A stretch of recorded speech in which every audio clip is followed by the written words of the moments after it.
All right, hey guys, welcome. Oh, my mic is a little hot. I'm going to cool that down just a moment.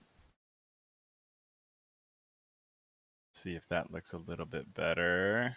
Hopefully that sounds good. Let me know what you think in the old chat box there. Welcome to the stream. It is Saturday morning. I'm a little bit later than normal. Hot mic. Yeah, exactly. I'm a little bit later than normal. I had to take my car down for some maintenance this morning, and the appointment was right in the beginning of stream time. So we pushed our stream back about 1 hour. So this is new time for us today. Normally we're on right now, but we've been going for about an hour. Obviously, we're going to go an extra hour today. So we're going to run until 12 noon Pacific time here in the U.S. So if you're joining us from that time zone, we can hang out until lunch or so. I do have some chips here. I'm going to try not to crunch too loudly in your ears, but I'm kind of hungry. I know it's only 10 in the morning, but so a potato chip. Today we're gonna spec out some captains, because I don't know if you noticed, but Wargaming changed the way all the captains work.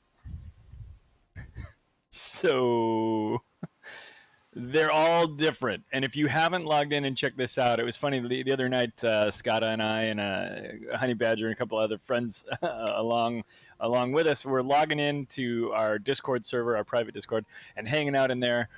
And, one by one, people from our clan would log in and be like, hey, guys, what happened to ships? And we're like, seriously, we've been talking about this for 2 months. We've seen this coming forever.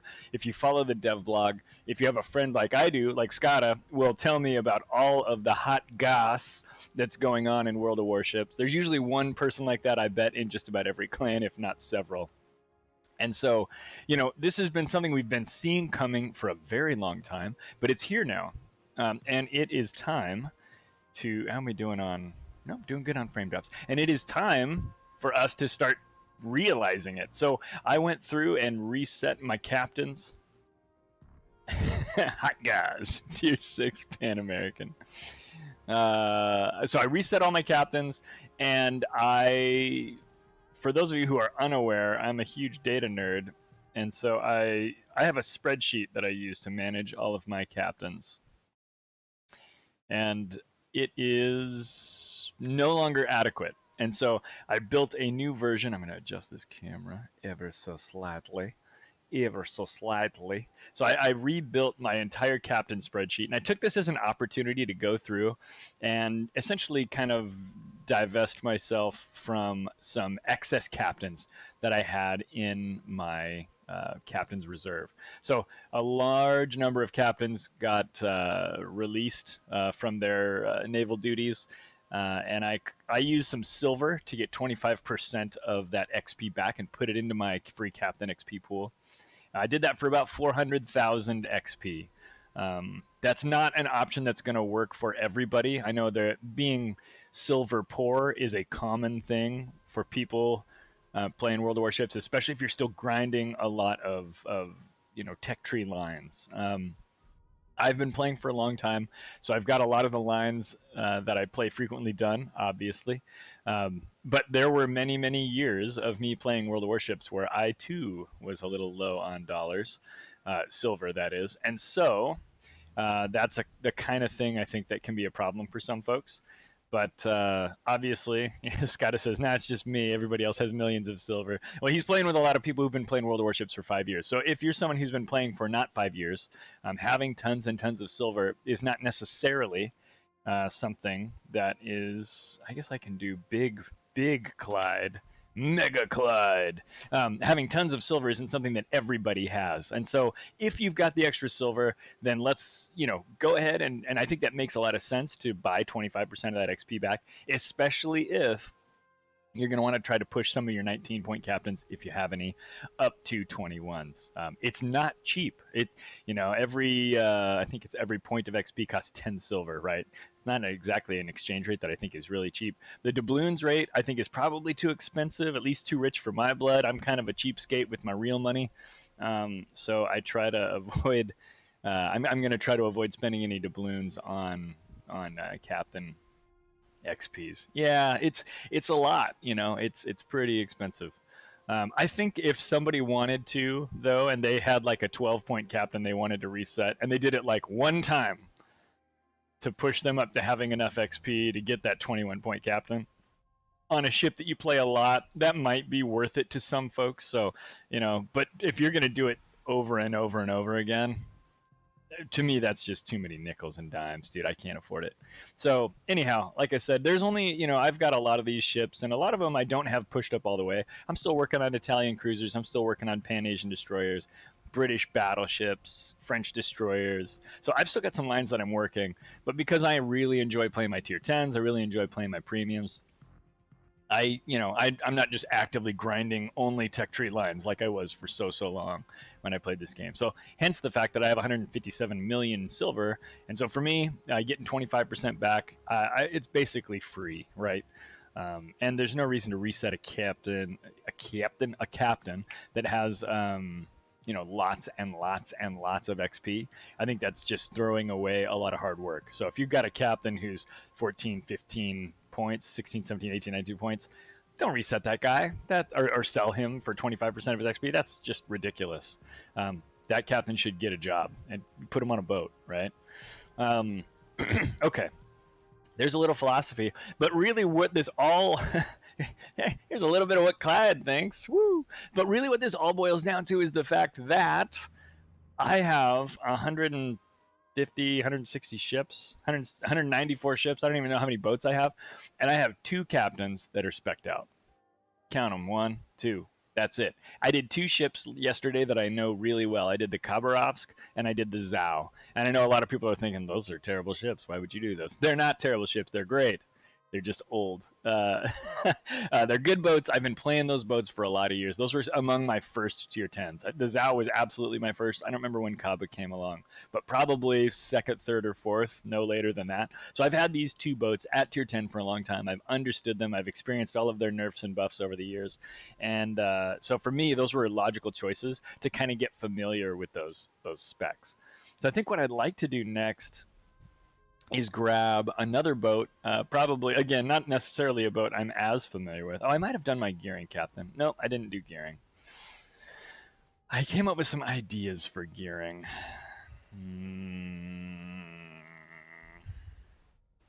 I'll be honest with you. The whole time you're doing one of these respecs, if you guys are probably all ahead of me because I took 2 days to just work on my captain spreadsheet because nerd. But I'm going to get into small Clyde mode again. There we go, so we can see what's on the screen.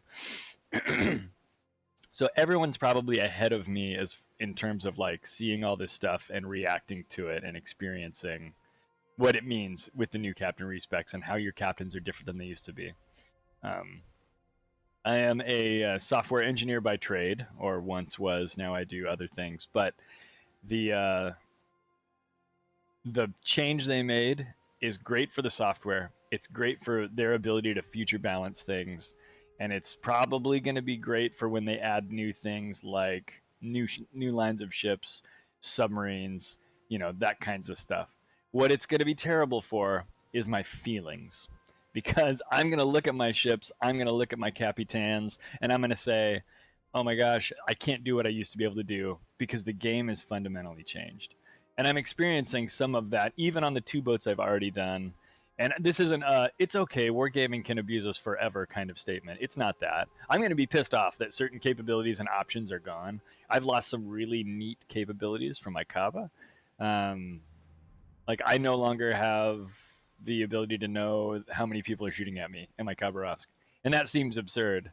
I want that capability, but they made it expensive and they made it hard to choose that over other things. And so on my particular build, that's not an option anymore. I'm going to miss that.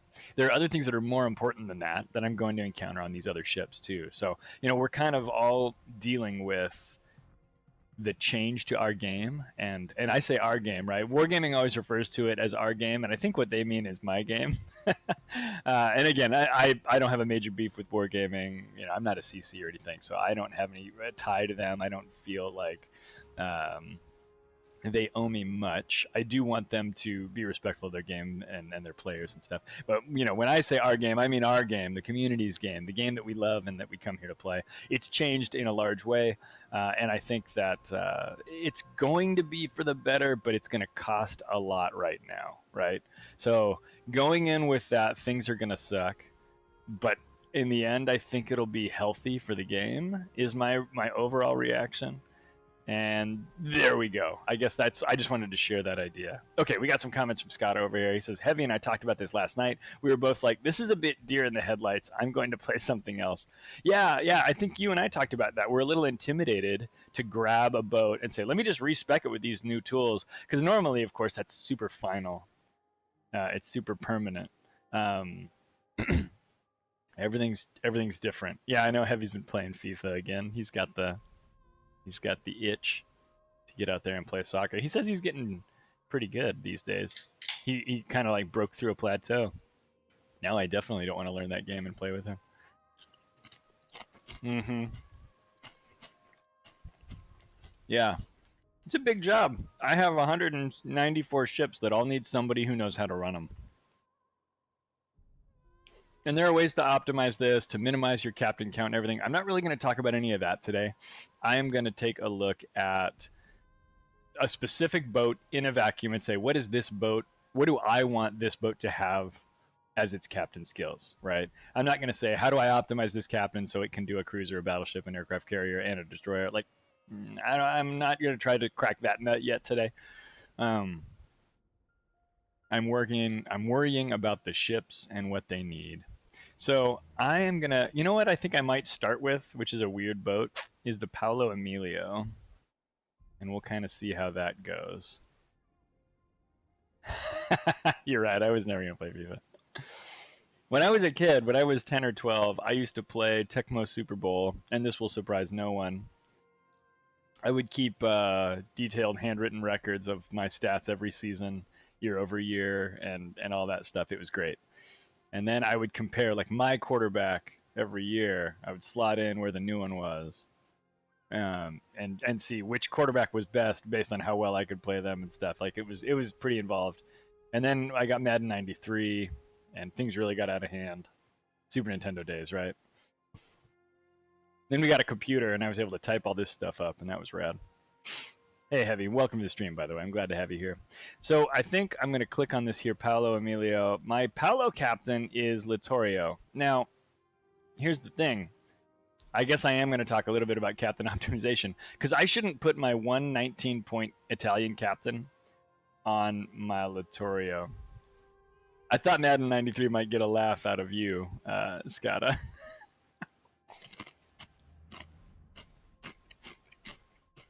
That game was hard because you had to hold down the X button for your receiver to put his hands up.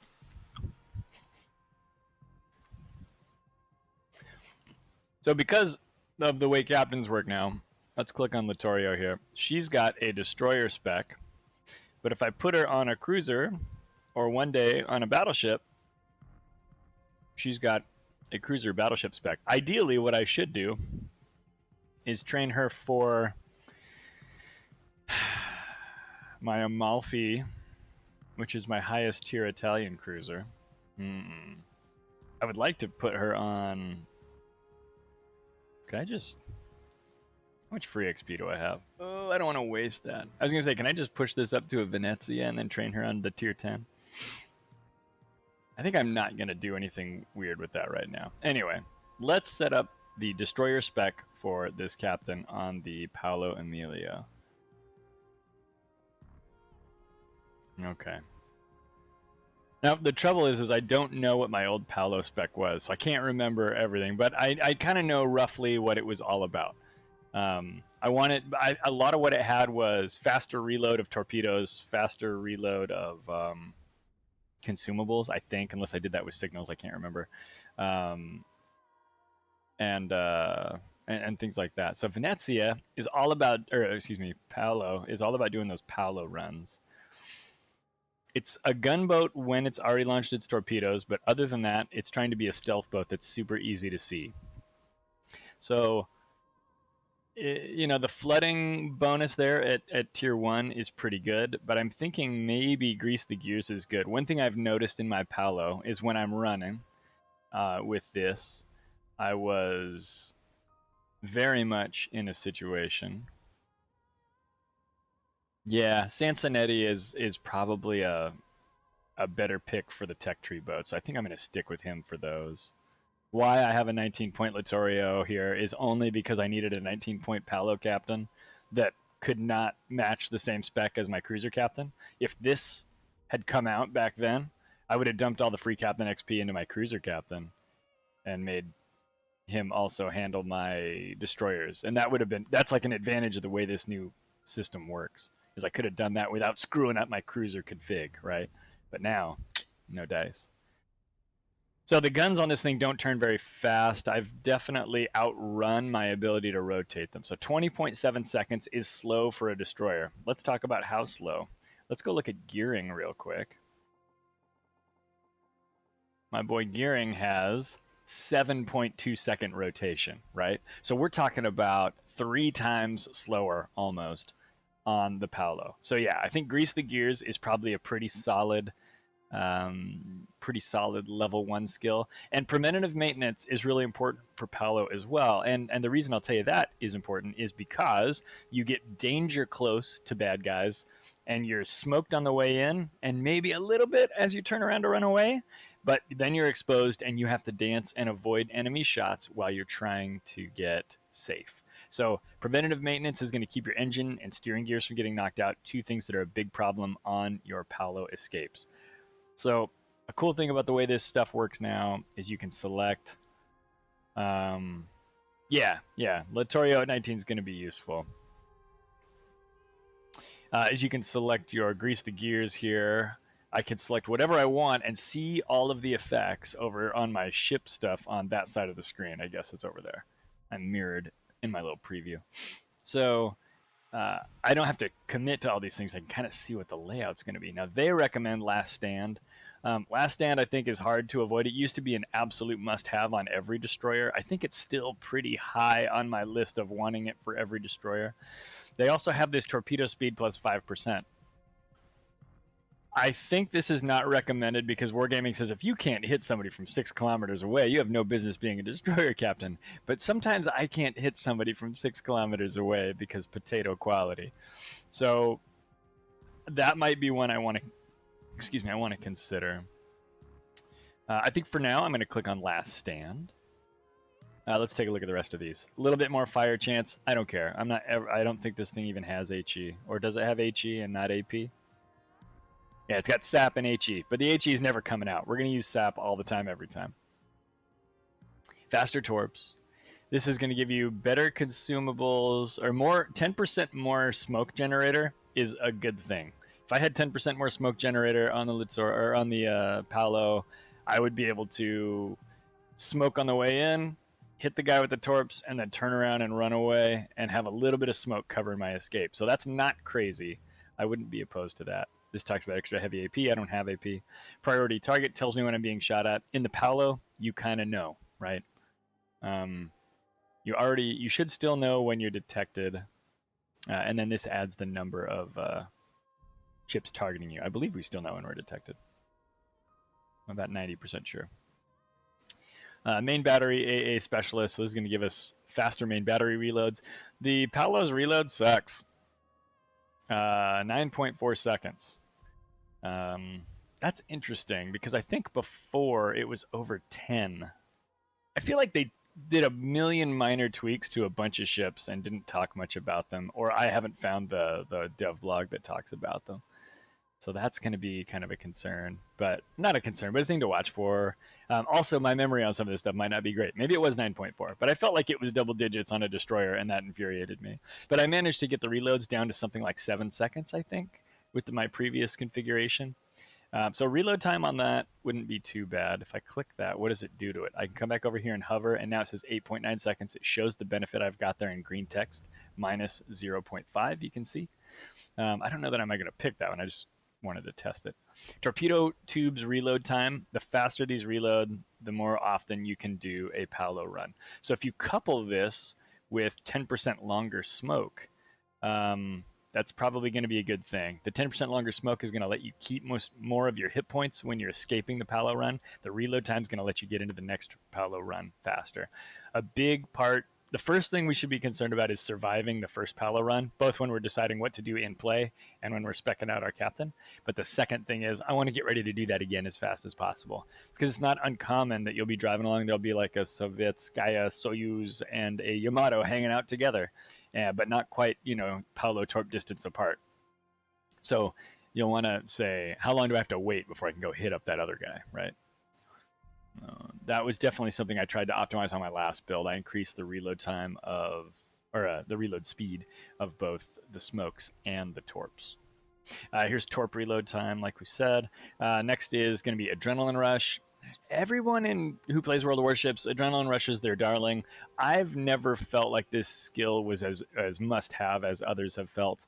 I'm not, doing that based on any data or anything, but for me, it doesn't seem like it necessarily made as much of a difference. It would be interesting to do some trials and actually test that out and run 30 battles with, 30 battles without, and see what your average number of hits, your average damage is, stuff like that, on a ship that you have pretty consistent performance on. But yeah, Adrenaline Rush is okay, but I don't know that it's that great. It used to be, and I wonder if it still is, and they just didn't say it, that this only worked. I thought this only worked for like the first 50% of your health that you'd taken or something, so you could get like a max benefit of 10% improvement. It does not say that here, so it might continue all the way down to while you're dead, and if that's the case, then Adrenaline Rush is better than it used to be, but I'm not sure about that, so don't quote me. Or if you do, include the part where I say I'm not confident that that's true. Inertia fuse for HE shells, I don't care. Superintendent, and in the Paolo, you don't need Superintendent. You didn't need it before, you definitely don't need it now, and certainly not for 3 points. That gives you 6 smokes and 6 turbos instead of 5 and 5. You're not going to live long enough to use 3. So let's acknowledge the fact that the Paolo is going to get you killed and not buy Superintendent with our points. Survivability Expert is an absolute yes. That is going to give me whatever 3,500 minus 350 is. 3,150? Yeah, exactly. Scott is like, if you can use that many smokes and turbos, you are one son of a gun in the Paolo. So yeah, we want this. This is going to give us an extra 3,000 hit points plus or minus, and that is a big deal in a ship that needs to take some hits after it finishes a Paolo run. If you can do one without getting touched, that's incredible. And it's been done. I've done it, but it's not every time. It's very few numbers of times, very rare that I can accomplish that. Okay, so let's take a look at tier 4s. Main battery and AA expert, more main battery firing range, which would be nice, but a lot of times what you're trying to do is get within 6 kilometers to blap somebody. Sort of a meme build here, but it's a real one. Fast while you're undetected. So this is great. This is something that I want 100%. Scott tells me there's a bug, whereas when you use this, it causes you to outrun your smoke. I think it's still something you want in your spec kit, because hopefully they'll fix that bug pretty soon. But ideally, this is going to allow you to go 8% faster. This boat is, yes, right. Assuming you've also optimized the rest of your ship for speed. You've got speed flags, things like that on. Maneuverability, let's talk about the speed of this thing. So it's 45.7 knots. I think when you hit your speed boost, when you hit your turbos on this thing, it goes over 50. It's like low mid 50s. And then if you have a speed flag on, that's actually probably how you get to mid 50s. A speed flag and hitting your turbo gets you to like 54. And then if you add another 8% to that, you're going to be dang close to 60 knots, one side or the other of it, depending on how everything all adds up and how they do their multiplication for the percentages. Yeah, Scott says 60, right? So yeah, exactly. So 60 knots is pretty dope. And then yeah, you're leaving your smoke in your dust, or leaving your dust in your dust, or your smoke in your smoke. And so you wind up in a situation where you are now exposed and visible, which you don't want to be. So it might be the kind of thing where we take off the speed flag for a while, but we take swift in silence.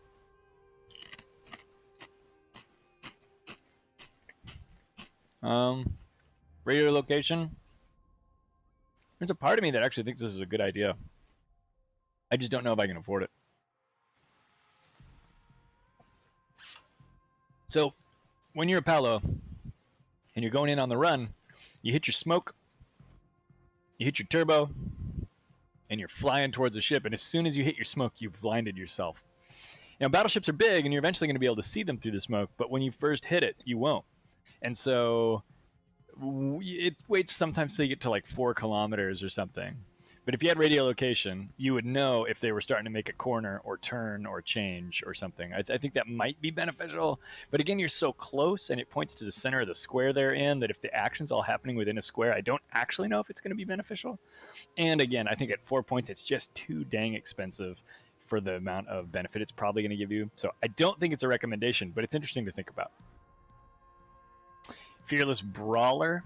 This reduces the main battery time when you're detected, or reload time. So your reload time goes down 10%. And on this thing, 10% is like a whole second. So that's actually a really big benefit for this particular boat. And you know you're going to be spotted after you're doing your Paolo run. So it's not crazy to choose that one, although it's not Wargaming recommended, but I also don't think those guys know everything about how people are going to want to play this. I think they've got some decent ideas, but...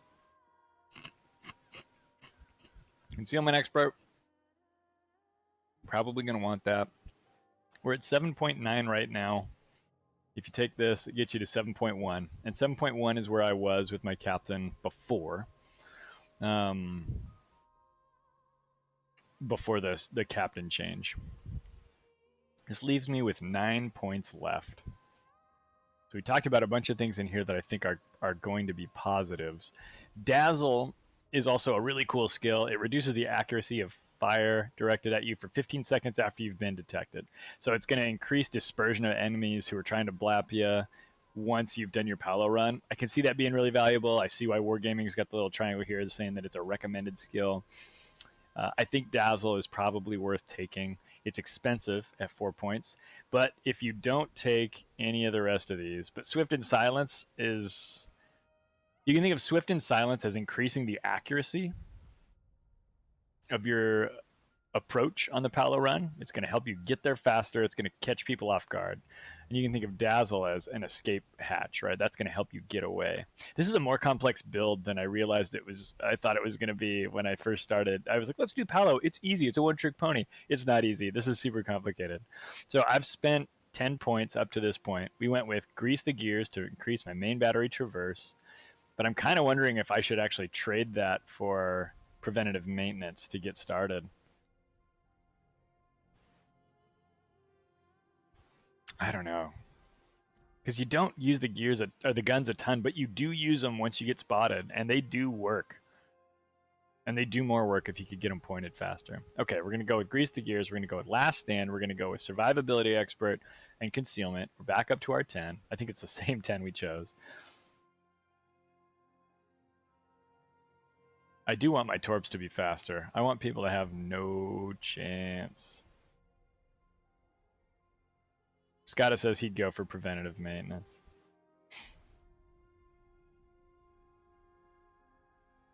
Yeah.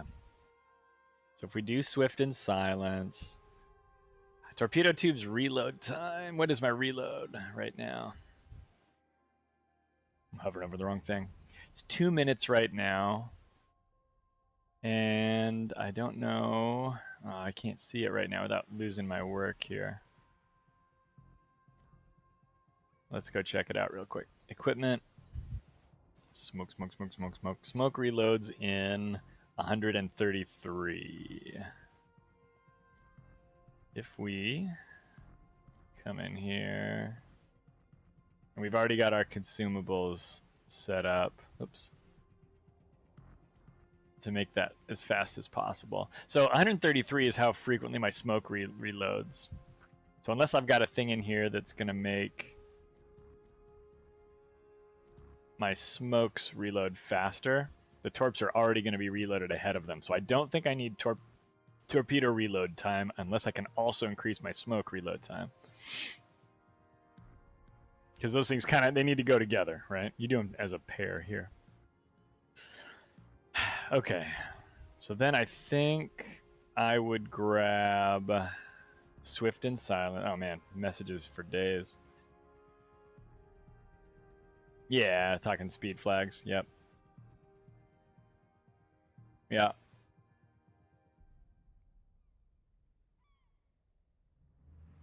Yeah, and even if you mounted the speed flags now, you'd hit 60 when you were approaching ships from the outside edge, which would allow you to get into stupid situations a lot faster. Okay, so then we're going to look at... I'm tempted by Swift Fish. I'm sort of tempted by action or consumable enhancements for the smoke generator to last an extra 10%. I should have seen how long it lasted while I was out there. I'm going to select that for now. That leaves me 4 points still, but I don't know what I'm going to spend them on. Main battery reload time. We don't need that. So there's a temptation here with main battery reload time. Torpedo speed as well. This is kind of an interesting pick. You could do that. It leaves Dazzle on the fence. If you wanted Dazzle, you'd have to give up a couple of these options. My torps wind up being 74 knots with that 5% bump. And consumable enhancements, again, that gives you that extra 10% on the smoke generator.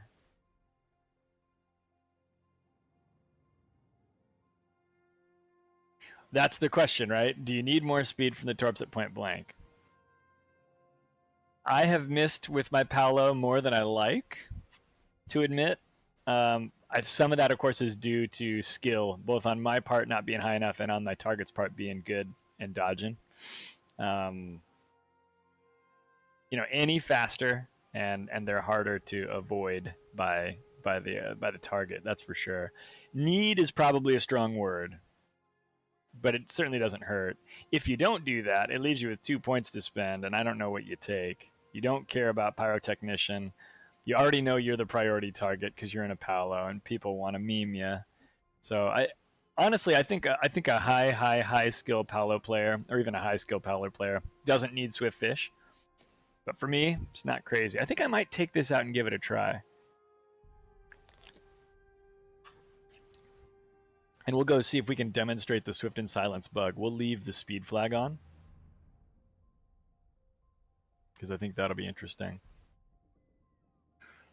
This one is 10% longer smoke.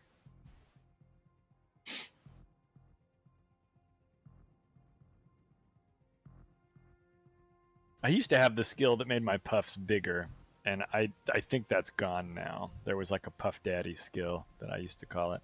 So, okay, I'm going to hit master on these. The cool thing is right now we can respec again. Now, there are 2 more points coming. So to Scotta's point there is you could not do Swift Fish and then save 2 points in reserve, and then later, when you get enough points to get Dazzle, you dump Dazzle on there, and then you got... That actually might be better than Swift Fish in a final configuration. We'll see. So smoke duration is 10% longer. Ooh, it's short on this thing. I forgot how short it was. So I really only got 3.5 seconds. It was 35 seconds, and now it's 38.5. So it's only 3.5 more seconds of smoke. So that's really not a huge benefit. And if you can learn to live within your means and just do the 35-second smoke, you'll be good. But, I'm not upset about having 3.5 seconds worth. You guys want to play a match? A tier 9? I want to play a match. Leon. This is going to be a weird stream because, like, literally every game, if I'm not playing one of the 3 ships I have spec'd, is going to be speccing out a captain. And again, I'm not going to call these optimized builds. They're not going to be perfect. They're going to be, let's try this. Yeah, no problem, man.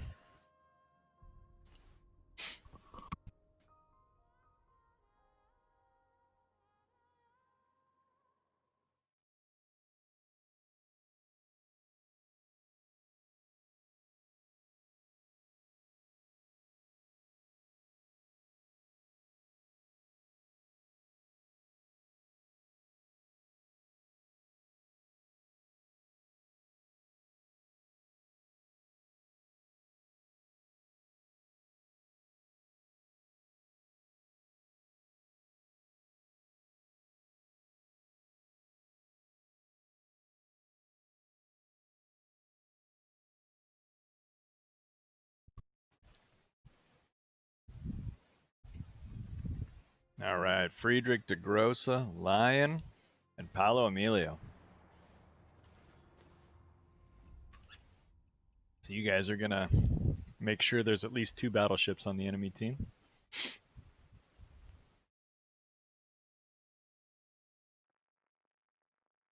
I'm kind of I'm a little bummed that I have captains that aren't. I only have 1 max level captain now. I pushed my Kaba captain up to 21. Oh, good, no carriers and Musashis and Tirpitzes and Synops. These are perfect battleship targets for me. However, I'll get back to that other point in a minute. However, Seattle, Alaska, Baltimore all have radar. So I got to watch for those cruisers.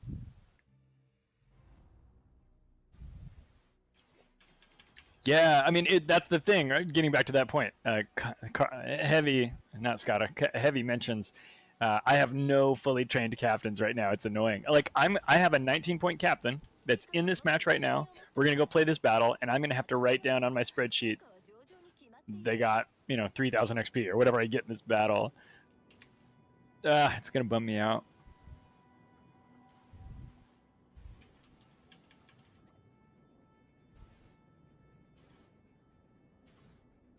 Oops, that was in team chat.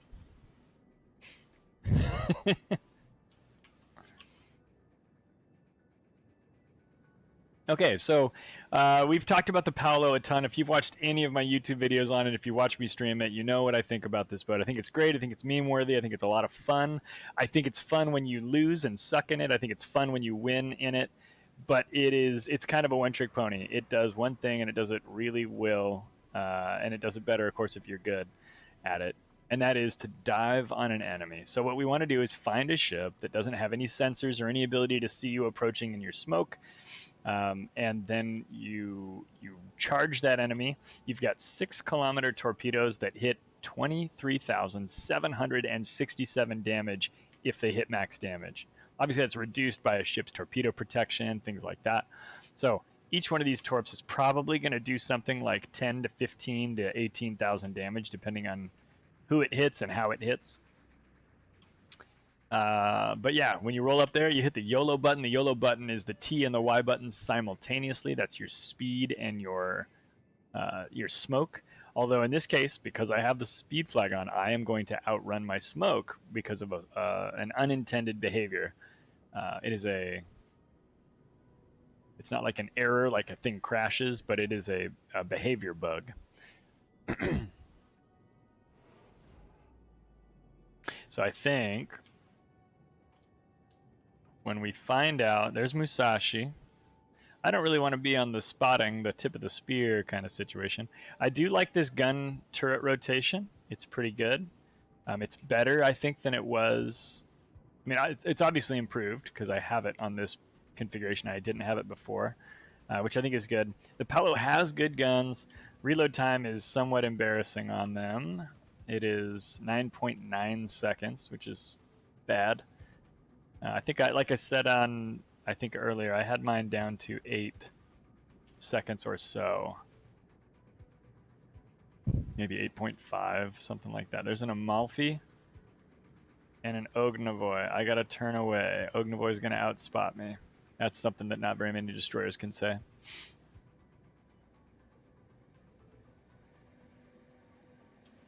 Baltimore's out here too. We got radar. Alaska and Seattle are on the other side of the map. So I'm on the right side. If our team can take out the Baltimore, then it's just fish in a barrel for me over here. Although that Amalfi with its sap is going to be a real threat.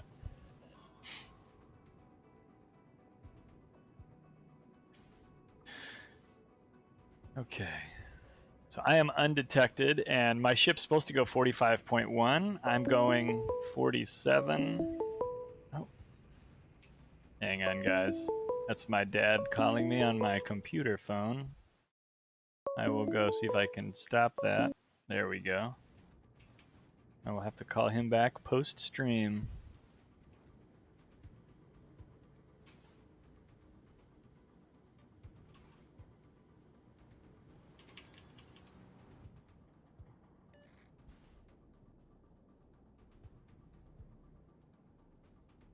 So Amalfi has gone. Yeah, it's Paparoni has called me.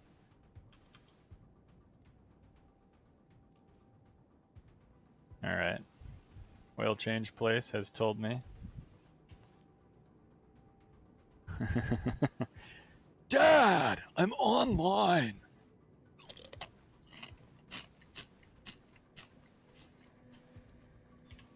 Exactly.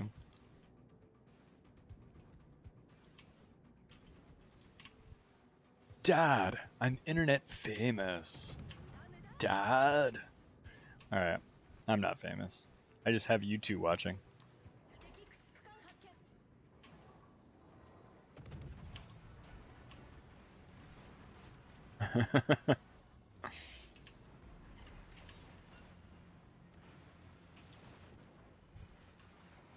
Boy, everybody wants to kill me. All I did was shoot at your radar boat. Jeez.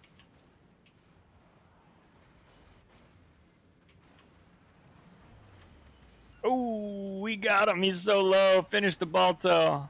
Por favor. Oh, come on. Did we get him? No, he's still out there. Oh, you guys.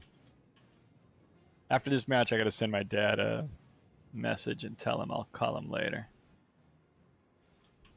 But right now, it's pizza pasta time. Sneak a chip.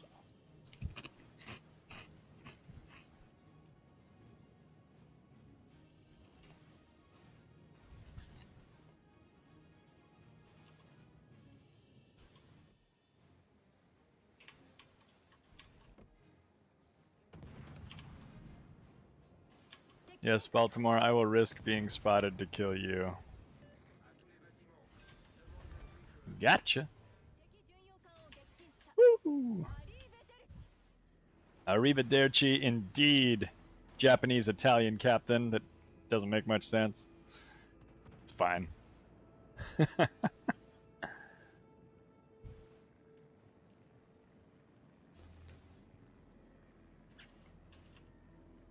That's okay. Captain Picard had a British accent playing a Frenchman on Star Trek, and that never bothered anyone.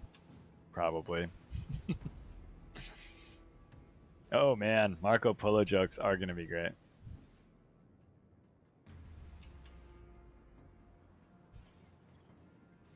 It's an East meets West pasta thing. Yeah, that's true. Yeah, that's very naval related as well.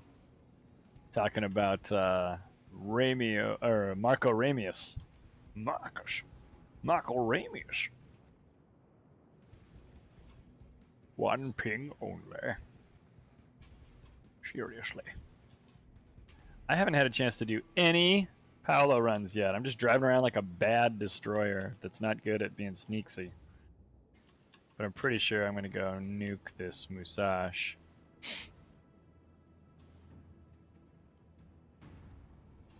Oh crap, there's an Ogie. Ogie's gonna spot me.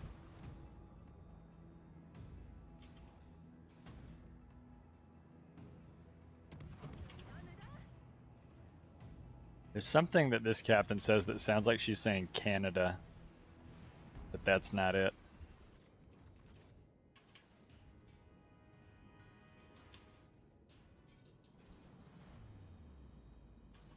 Okay. Here's our opportunity. We're going to try it. So we're going to hit Y to go faster. Engine boosto. I love engine boosto. It's so rad. So we are going 56. 57. I hit my turbo a little bit early, which is probably a mistake, but I'm confident that we will kill this entire battleship. 60.1. Woo! Man, and now I'm turning a little.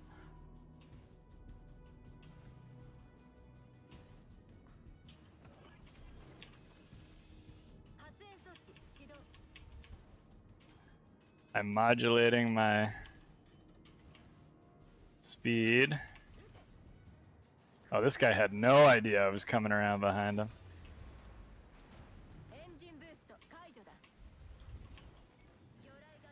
See ya, bro.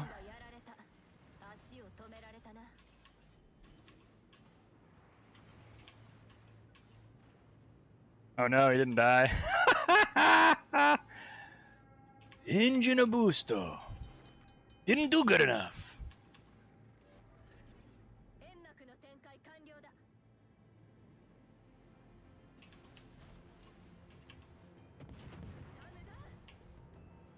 Oh my gosh, that Musashi lived so hard. Oh man, I got 70,000 damage on that guy, or 65. You see, this is where I need dazzle, right? I'd be straight dazzling. Get him, torpedoes. Oh yeah, something about this is just working.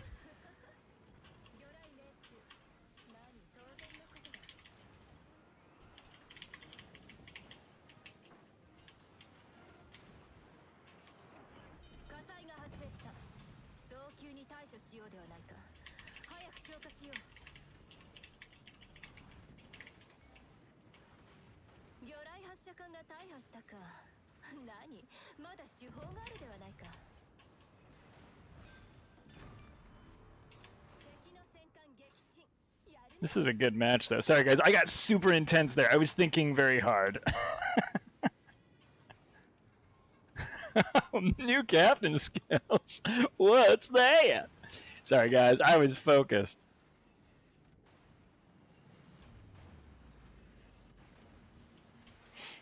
Don't worry, niftiness. I'm going to come back and kill you again.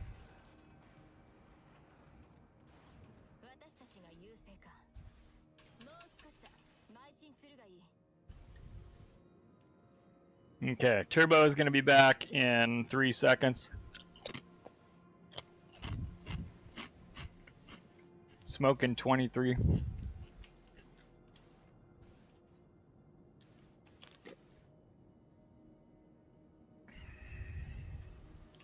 Torps are already back.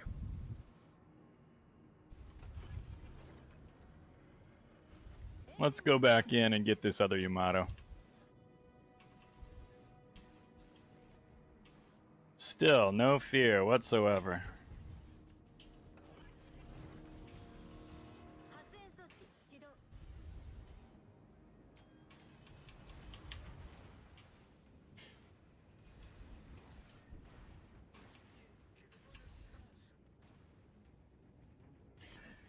Let's see if we can do it.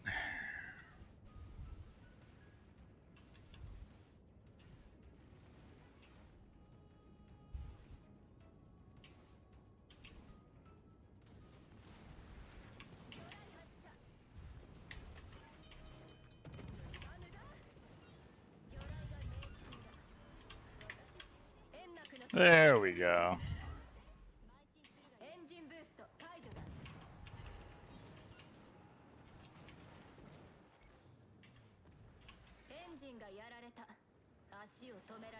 Oh my gosh, reload!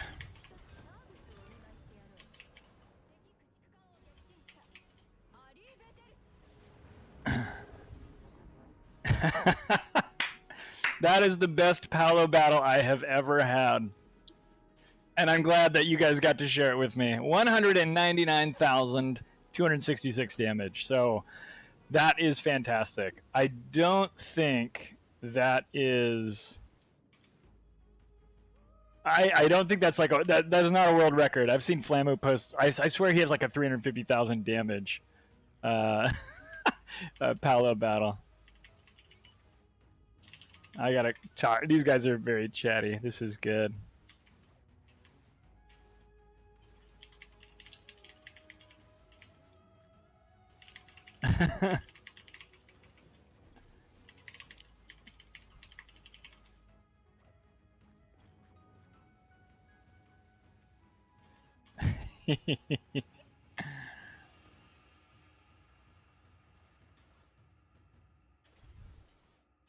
Yeah, that was fun. That was just a good battle. That one might have to wind up on the old YouTube channel.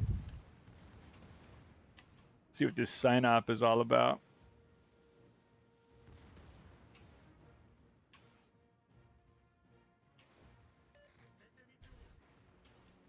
Whew. 4 kills, man. I needed one more. I forgot that I got that Baltimore kill. It would have been cool to get a Kraken in this thing. So I don't know, even though that was a great game, I don't know if that was the best captain config, but I think it was pretty good. Okay. That is the oil change guy calling to tell me my car is probably ready.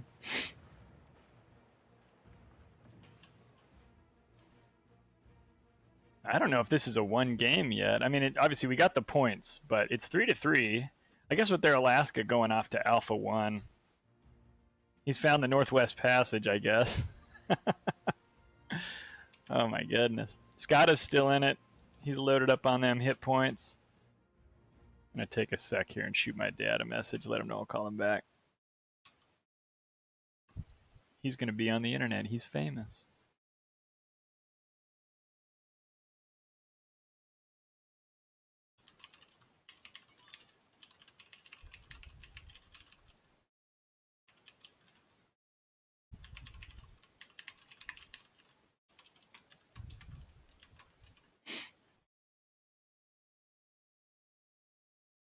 Mm-hmm.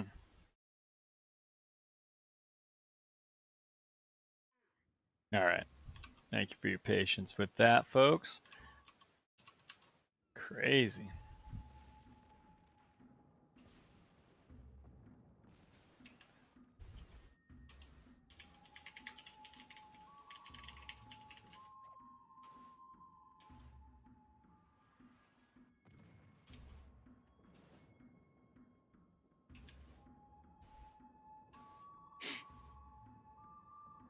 You got this, man. You might just go for the Alaska if you get a line on him, too. Because he's pretty low.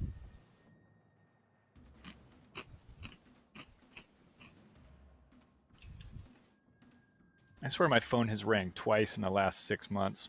And both of them were on this stream.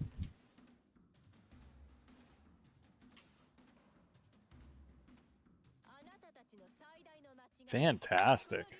You guys.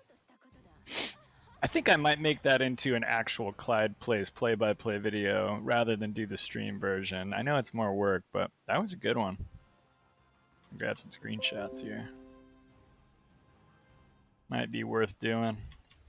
Top guy. That is a special treat. It's it's really just 2 Musashis, 87,000 damage apiece. Not good. That was rough. On the Lion. And we got a little bit of Captain XP in there, about 9,300. So that's all good. We'll take it. I didn't have, maxed out flags on there. 64 main battery hits, which is more than I normally probably get in this boat too. I was able to stay alive, and I don't know if that was due to the conditions of the match or if some of the stuff we did as the captain config helped us out there. Let's go take a look. I'm going to record that Captain XP, 9343. Let's go look at this Captain configuration one more time just to kind of talk it through here. So we had better gun rotation, which is good. It's impossible to know if preventative maintenance gave you any benefit. I bet it did. I took enough damage after I made that first run and I didn't get the Musashi the first time through. He had a good angle on me, so he was kind of hard to get a nice solid run of torps on. Yeah, during that period I was getting shot by him and a couple of cruisers, and it felt like maybe that Ognevoy as well. And so I think that could have played a part. Faster torpedo speed definitely helped me shooting at that farther away Musashi, right? So the Paolo has 3 torpedo launchers, one on the starboard side, one on the port side, other way around, and then one that can shoot to both sides. And I put 2 against the Musashi I didn't kill with the torps. Actually, I didn't kill either of them with torps on the first run. But I shot that other one at 5.8, 5.6K across at this other Musashi. And I pulled him in a little bit because I knew those torps that were coming in from my other destroyer were going to cause him to turn a little. I did hit with those. And at 5 knots across the maximum distance of about 6 kilometers was probably helpful in hitting that guy. Might have hit him anyway, but 5K, I'll take the speed increase. So maybe a little bit of help from that.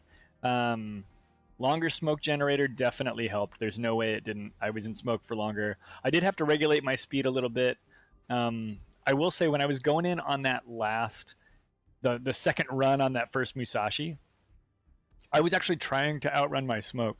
I wanted to so I could see him again because I was blind. And so when I came around there, I'm like, man, I hope I pop out of my smoke here because I need to see where this guy is. He was making a maneuver when I lost visual on him. That was hard, and I didn't wind up having the ability to see him. Didn't actually get out of my smoke, so I actually think it's kind of hard to run out of your smoke right now, although it probably is possible. Last stand.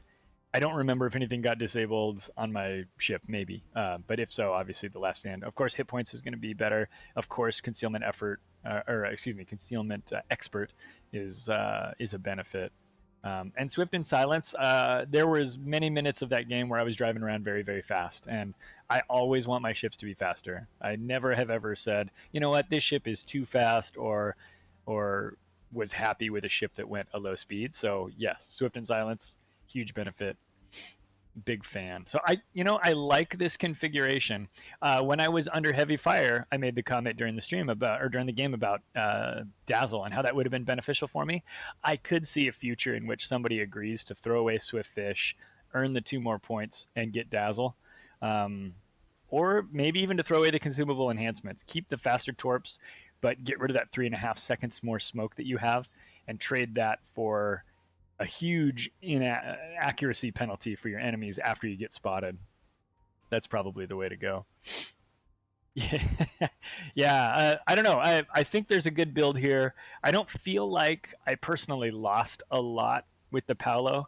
I did lose priority target, but when you're the Paolo, you're always the priority target. So when you're spotted, everybody wants you to die because they're like, we could lose a battleship. So like on this ship, because it's such a meme, that's not a big loss.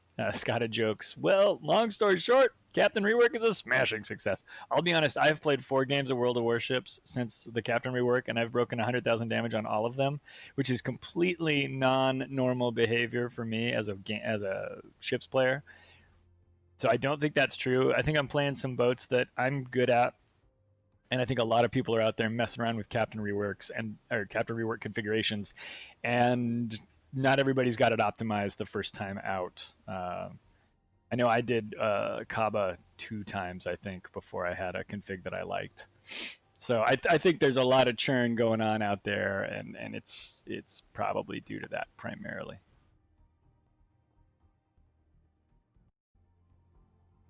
Okay. So what next? Let's see. Let's go find ourselves another captain. If you guys want to keep running matches or something, you can jump out of division, and I'll let you know when I want to play another one. But otherwise, I'm going to probably grab another ship and try to config a captain up for it. And see what else we have at tier 10. That's where a lot of my 19s are parked. Smolensk would be an interesting one to play with just because it's weird. But I think I want to do Stalingrad.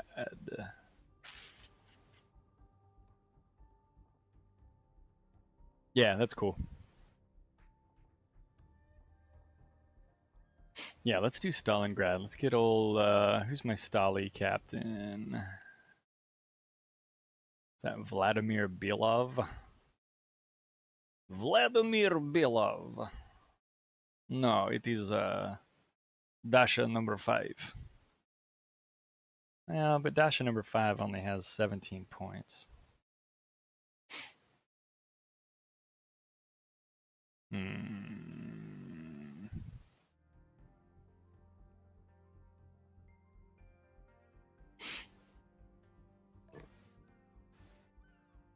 It's Dasha 5 because she's my Riga captain.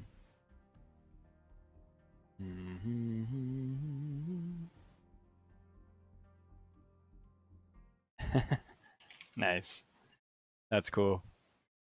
Maybe we won't do that. Maybe we'll do Moskva, because Moskva is Vladimir Belov. Where does Vladimir Belov work then? What's his deal?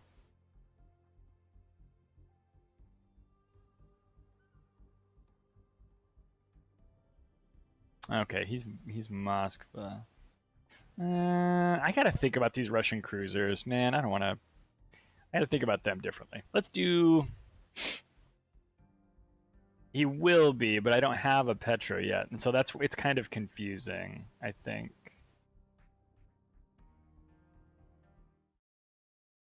Let's do Nevsky, because Nevsky has a 19-point captain, and everything makes sense there. And there's less of that. I need to figure out the cross multi-ship nonsense, I think, with Nevsky.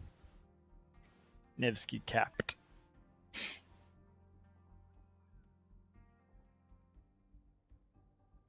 Ooh, aggressive.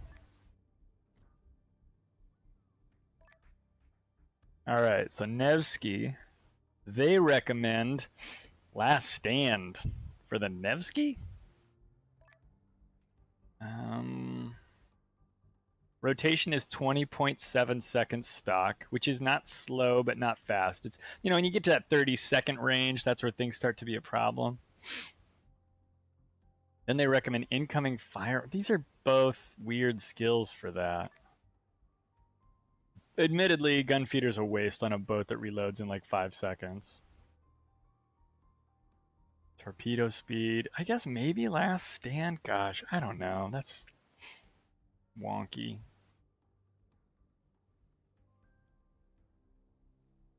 Main battery traverse feels like a suboptimal pick as well, though.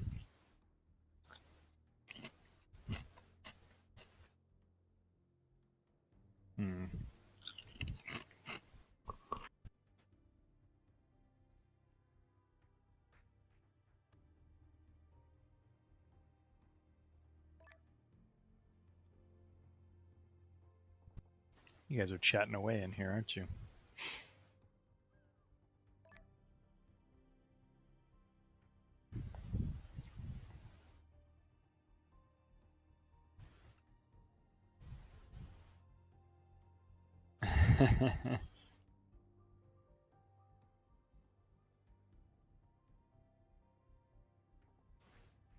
Yeah, it's interesting to see what they chose for recommendations. I concur. I'm going to minimize this window because it's just kind of in the way for the screen size I have right now. So I think I'm going to go for Grease the Gears. I feel like that's the best of these choices, but none of them are great for Nevsky. So we'll select that for the moment. AA defense. So the good AA defense is this one. It's AA gunner down here. Continuous AA damage is increased by 20%, and damage from AA shell explosions is increased by 20%, which is great. This one at level 2 is expert AA marksman, which increases your priority sector AA damage. So that's only when you've activated it by hitting the tilde key. And then you get an extra puff of shell explosions, you know, which when they hit nicely. Here's an increase in fire chance. So the fire chance is 15%. If you push it to 16%, looking at this rate of fire of 5.3 seconds, we've got 8 barrels at 5.3 seconds, right? So 5 seconds in a minute is 12 rounds a minute. So something like 12 times 8, whatever that winds up being, 80. I can't do math right now. What is 12 times 8? 10 times 8 is 80 plus 2 times 8 is 60, 96 rounds a minute. Which means you should be getting, if you hit it with everything, 15 fires. That would give you an extra one. Shrug? I don't know.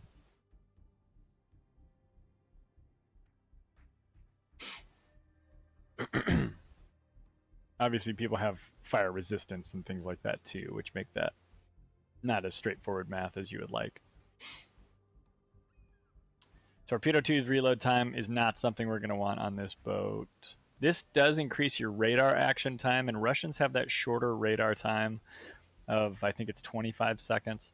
So if we bump this, gives you an extra couple of seconds, and this boat is an extra half a salvo, right? So depending on your reload configuration and time, if we pick this, it lets us swing our guns around, aim them at the destroyer, and hopefully get an extra salvo on them. Not guaranteed, though. It's only going to be a couple of seconds. Expert AA marksman is not a bad thing. I think that's a good skill, but I don't think it's necessarily going to be an auto pick for me. Heavy HE shells, damage of main HE shells, damage of sap shells. That's kind of tempting on this thing because you're going to be slinging a lot of HE. An extra 10% damage would not be a bad deal.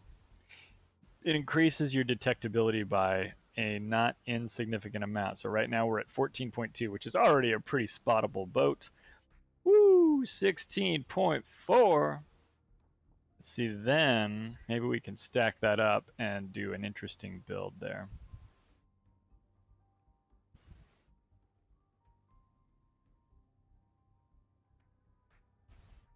Outnumbered is the one that is kind of an interesting pairing with that. So if you mix this in, it improves the maximum dispersion of main battery shells, comes down, and your ship speed gets a little faster.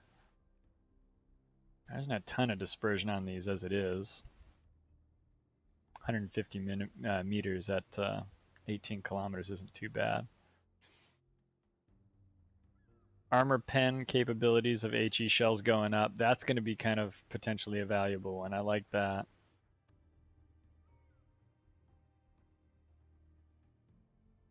I wonder if you skip concealment expert. You take that, you take outnumbered. Kind of tempted to take AA gunner as well. And that leaves you with 3 points to spend if you take that. 1 point that my captain has, but there's 2 more that can be unlocked, right? So if you do 3 points at this point, excuse me.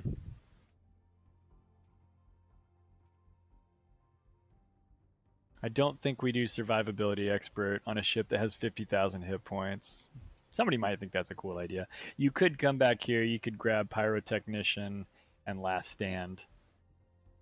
Or AA marksman and last stand if you wanted to boost the AA. Because I did go with AA gunner over there, which do we need? Maybe. We see carriers now, so it's not crazy.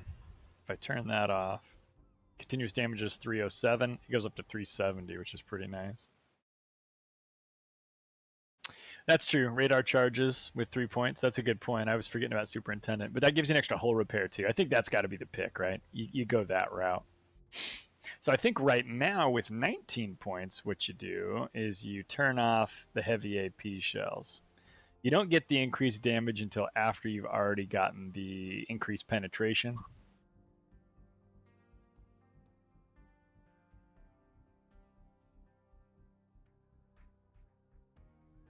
Yeah, outnumbered might be a bit of an investment.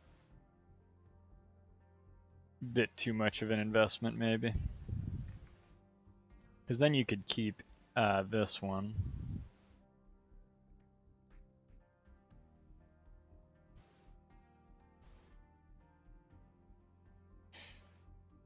I don't think this ship has much dispersion problem. The speed could be nice. But it's also situational, right? And if allies come to help you, you lose 4 points of benefit. Whereas if allies come to help you and you have AA gunner, you still have AA gunner, right? I didn't run IFHE on it either. But 25% more pen with more damage seems like a nice pairing. I think it makes some sense. Let's take a look. 37 millimeters with it, 30 without, I'm going to guess. Yeah, 30.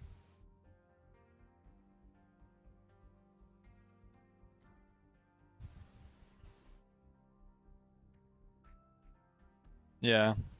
Well, and now you don't have the fire penalty with inertial fuse, right? Like it's gone, or inertia fuse. So now you get pen with no cost, which is nice. That leaves me with 2 points left, which again, if I was eventually going to come get, I guess you could still go with concealment expert overall, but then you're just kind of fighting against that. And this boat's just, it's not sneaky to begin with. It's so spottable. It's kind of insane.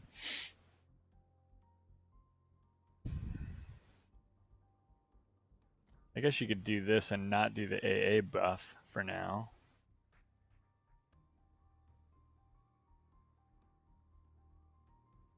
Yeah, I've been looking at them a lot more seriously since the rework.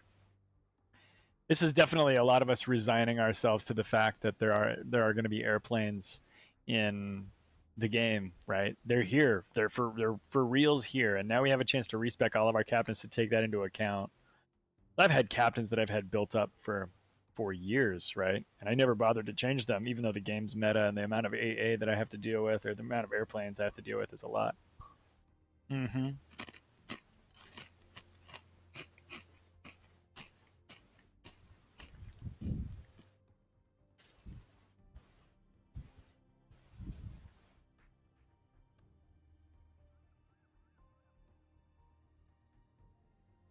Well, they haven't made a lot of changes to captains, so they've had no reason to give away free respecs. It's all been indirect reasons, right?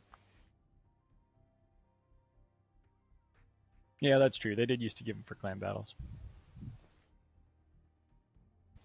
Or reduced prices or something, right? Reduced cost. Okay, so it's going to help us swing them guns around faster. We're going to have longer radar. Boy, do I need longer radar? I think I do.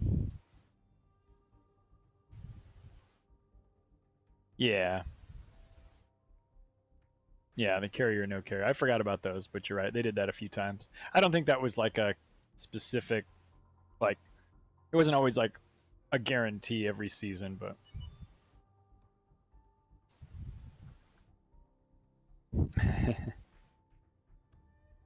It's true. It turns out this business was about making money the whole time.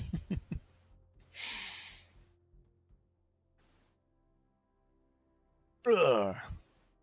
Couldn't this just be a passion project?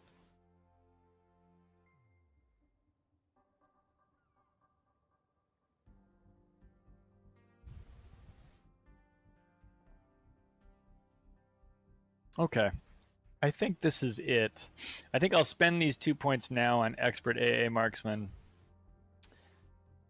But I think in the real life, I would not select that, and I would select AA gunner, and I would have 2 more points because my captain would be max level again.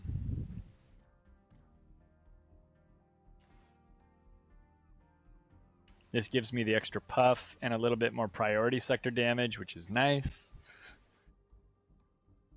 Okay, I'm going to master these skills.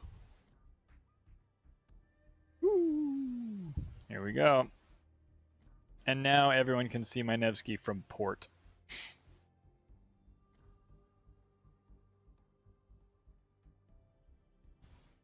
This is a cool boat. I like the Nevsky. I think everyone loves the Petro because they're like, strong, stellinium, take damage, no problem. But I think the Nevsky is rad. And that's a cool camo that I have. I like the light colored Nevsky camo. I needed to buy an Ochakov as well, but never did.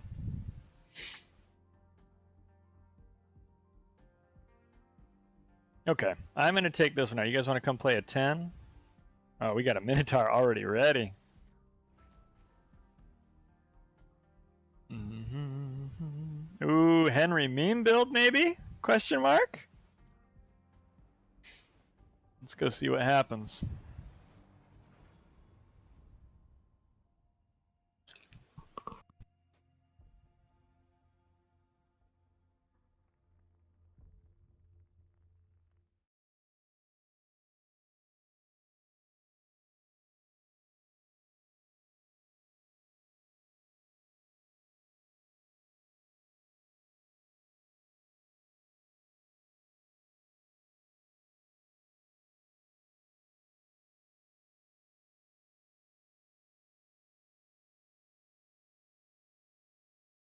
Dad texts back. He's like, okay, fine. Yeah, at least it's nothing serious. You never know, you know. You don't want to get bad news. Okay, fine. That sounds like sarcastic dad.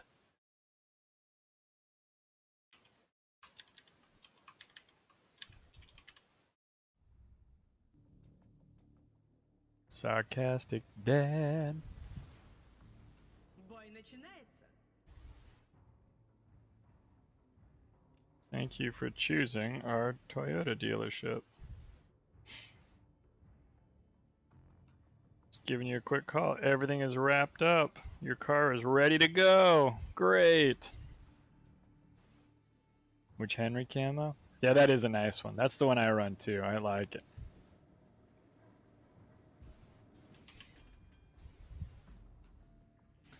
Did you send Honey Badger a message, Scotta, to tell him that we're out here doing the Lord's work? Look at this turkey camo over here on the minnow.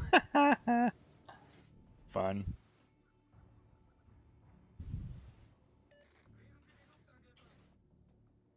So I have a 14.7K detection range.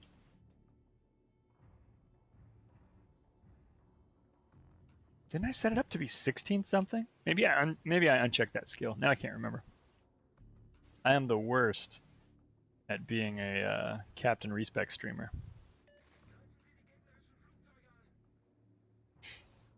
Can they see you? What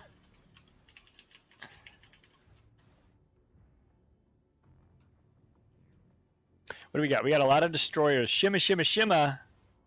Shimma, shimma, cocoa what? Gearing Petro Yoshino. There's a whole song there. All right. Sweet, merciful shimmas. Okay, I'm spotted. Excuse me.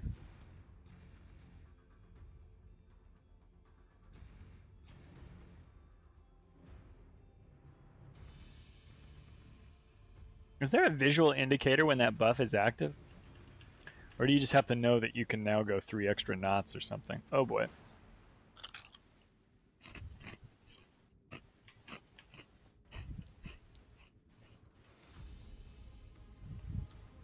Yeah, that seems pretty dumb.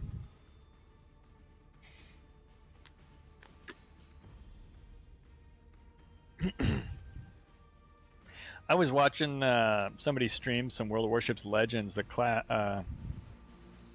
console version. Watching that Da Vinci, who sometimes joins our stream, run a couple matches last night. That thing has some cool UI stuff in it.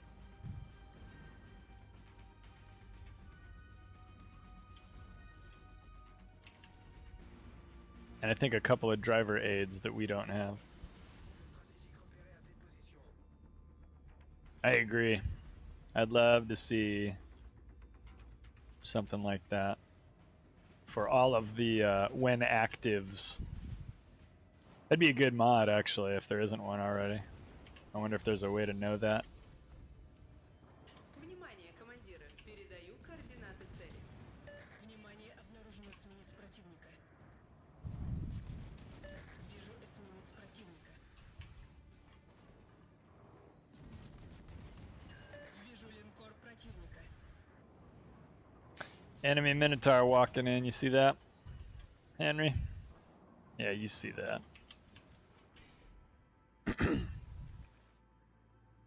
See if we can't come over here and get his attention. Внимание, обнаружено эсминец противника.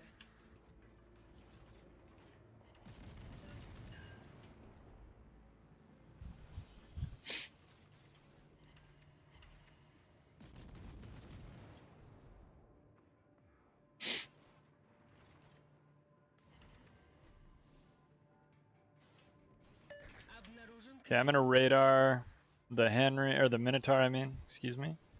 In 5, 4, 3, 2. I don't have to. Hang on. He's visible.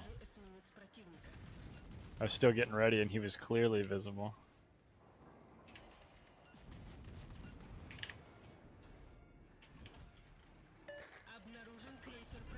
Oh, I radared just as he was destroyed. That sucks. It's okay though. We might have still spotted that shimmer. Using my bonus puffs. 4,000 damage to those planes. I'm gonna hit some acoustics here in case there's any torps coming through this here channel. They've already come through. If I'd have looked behind me, I wouldn't have wasted it. That's okay. There's more than one Shima in this. Nope, there's not. They're all dead. My observance here, my observability is low.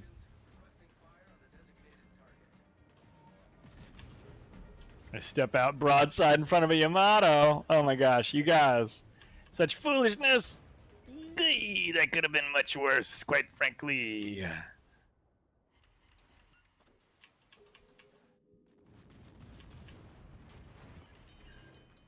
Ah, U is the hull repair button. Thank you. Неполадки устранены.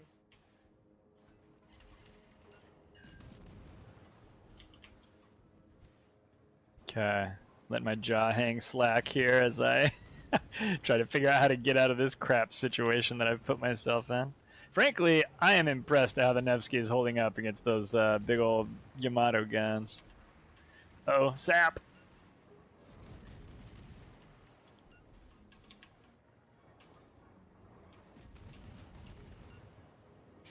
I'm getting consistent hits. I don't think I have a lot of shadow shells this match, which is good because I am very much shooting at battleships a lot. I definitely took some shots at some lighter cruisers and that gearing as well as the Shima earlier, but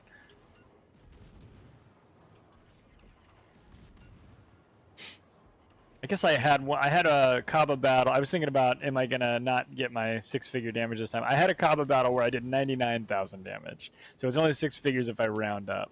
So we should be fair about that as we talk about hitting my goals.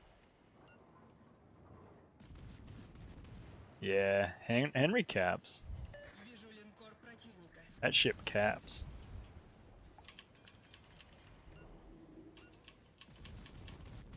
Woo! Отлично сыграно, командир. Also an F11 for this guy. Well done, Midway.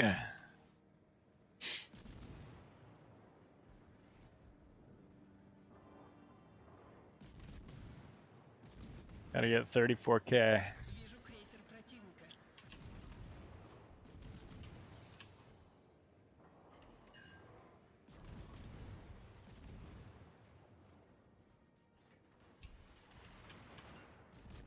I thought those were APs coming out of there. I didn't realize they were HEs from the Yoshino.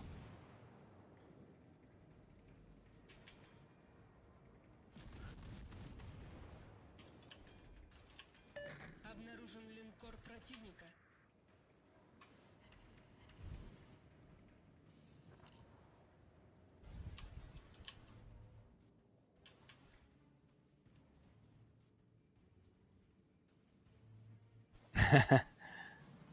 That's pretty good.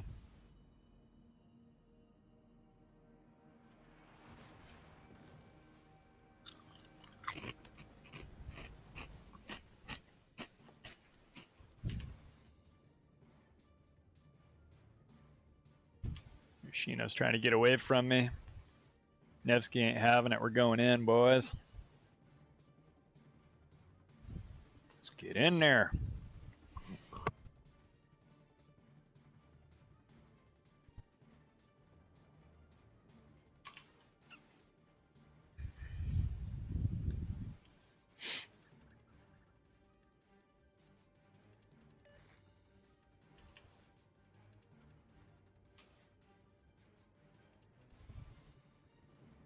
This has been a solid pantsing of these guys.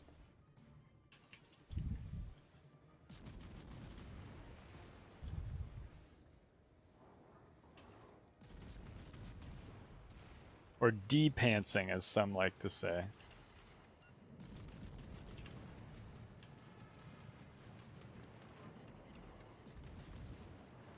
Вижу. Команда близко к победе.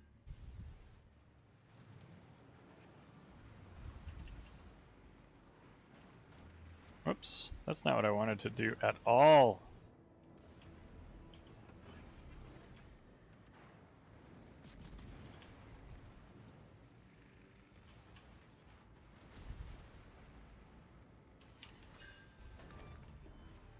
Крейсер врага. Torps away.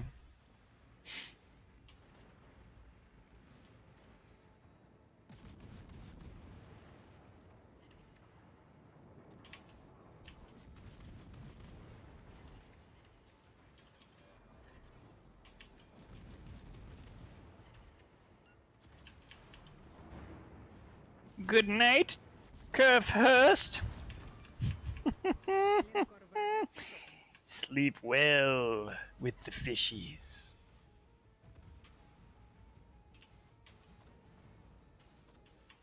Still got to get a little more damage. Not much more. But thanks to my increased shell pen, I should be able to get it from this battleship. Come on, one more hit. Come on! That's a pizza party unlocked right there.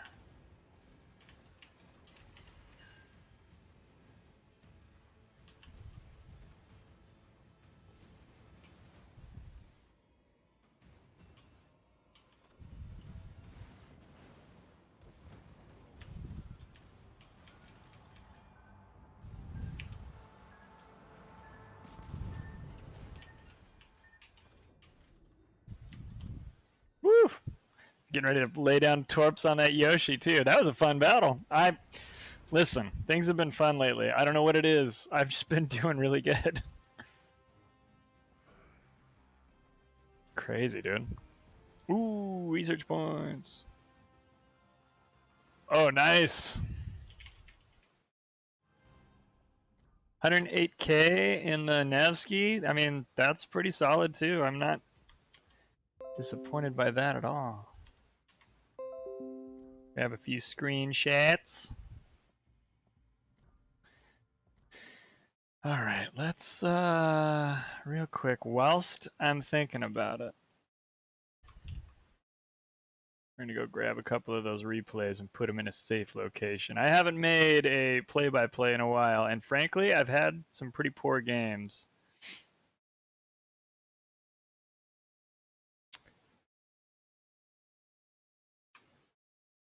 That's been a part of it.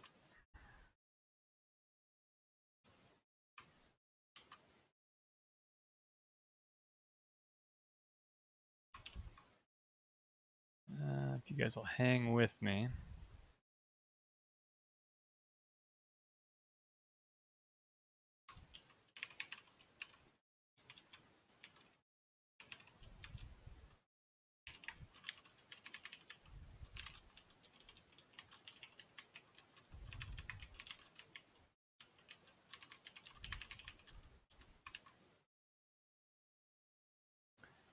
Paolo Emilio and a Nevsky.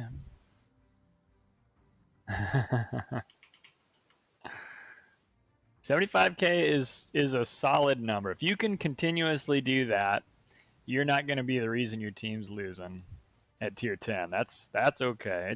Again, it's not that you're carrying, but that's a solid figure.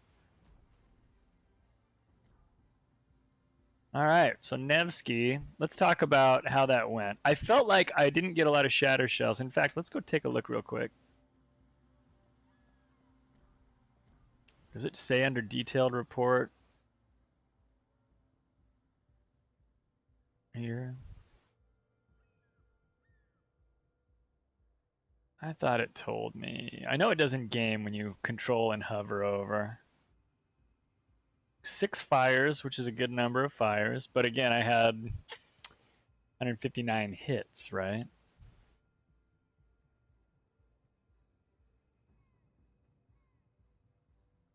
Damage received. Oof, man, those big salvos from that Yamato. Those were rough to receive. Yep, it doesn't look like I can find it in here, unfortunately. So we're not going to know. But it felt like, without having any data to back it up, it felt like we had good pen, which makes sense.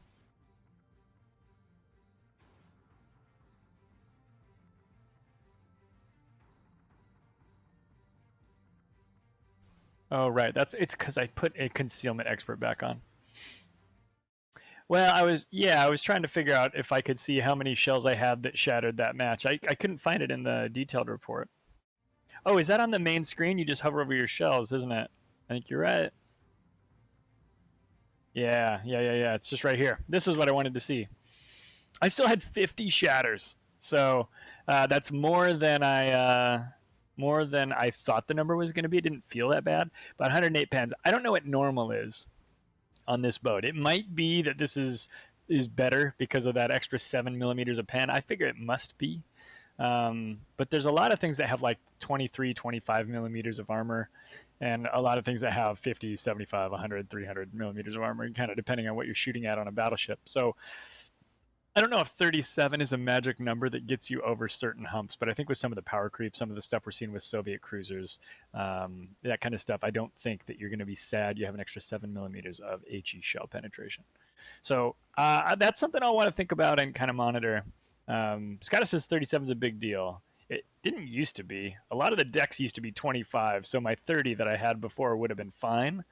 But I think the power creep has made that better. That's my theory without doing any research or, having paid attention to the history in excruciating detail back at the time. Yeah. Deck armor, no problem. But like if we go look at some deck armor real quick, let's take a peek. We'll start with this boat, actually. So the deck here is 25, 30. I already had enough pen to deal with both of those on the Nevsky. But on something that's heavier, like Stalingrad, 50 is the number, right? So 50, I still won't get through, but I'll get through the 25 fore and aft, right? Smolensk is a light cruiser. 16, no problem, right? Would have penned this with the 30 before. The Fiji buff is something that's interesting to talk about. Let's talk about Henry. You should actually be looking at battleships, but I don't have any tier 10 battleships. 25, 30, right? So Henry, basically no change, or maybe a slight improvement for when shells hit at angles and stuff. And yeah, bow pens, 25 mil up here on Henry, for example. Minotaur is going to be a joke. I shouldn't have clicked on it. Moskva is a good example. So 25, and then 50s, right? So I don't know if it might help me out a little bit on some of those 30s, especially if they do any obliques or whatever. Yeah, that's a good point. You definitely know I don't have any tier 10 battleships. That is not news. Let's grab the creme brulee here and we'll preview the ship. And we'll look at armor layout.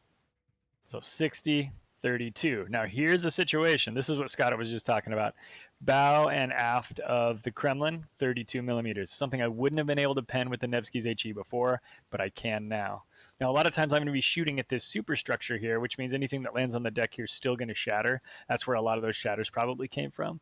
But up here on this is 19. Would have penned that anyway with the 30 I already had. So I think it's kind of a judgment call. I think you're going to get more pens on cruisers. Battleship situation is probably going to be slightly about the same or maybe slightly better. 32 millimeter on the Kremlin is probably pretty special. So like if we went and grabbed like a Montana... Yeah, I think Russian cruisers is definitely going to be a place that you find some benefit on. So again, I'm not trying to talk down that mod or that option. Montana's 32 front as well, 38 mid, so I still won't get through their mid deck. But fore and aft is 32. So that's actually a new area that I can pen in the Nevsky that I wouldn't have been able to with the 30 millimeter penetration. So that is pretty good. 19 millimeter on the superstructure, no problem. Could have cut through that before, can still cut through it now. So it's going to be for those heavy cruisers. Let's take a quick look at Alaska, actually. That'd be another one that I'd be interested in. It's got pretty good armor. Let me grab a tier 9 here. Alaska. Where are you? Donde está el Alaska? Come on now.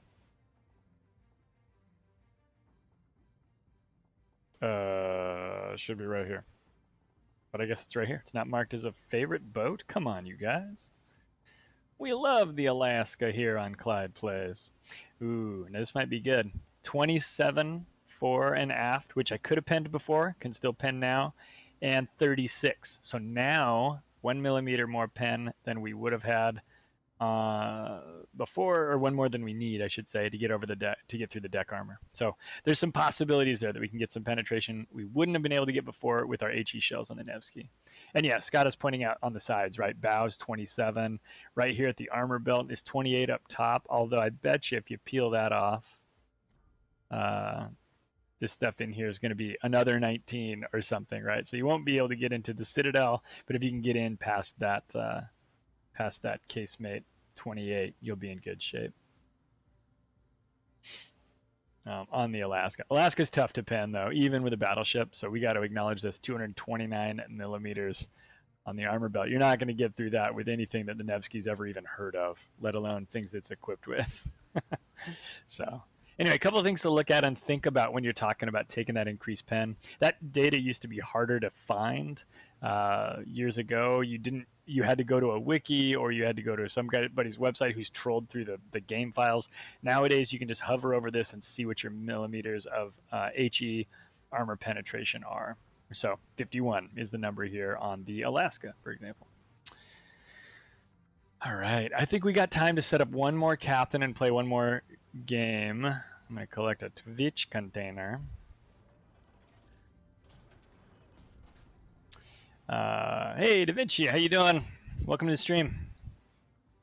We're setting up captains. They changed everything. The whole world is topsy-turvy. Collect another container here as well. We'll crack these open. Okay, see if we can find any coal up in here. And we will look again, see what we got in the other container. Also a resources container, 1 bag of coal. Come on, I need more coal bags. Coal baggers.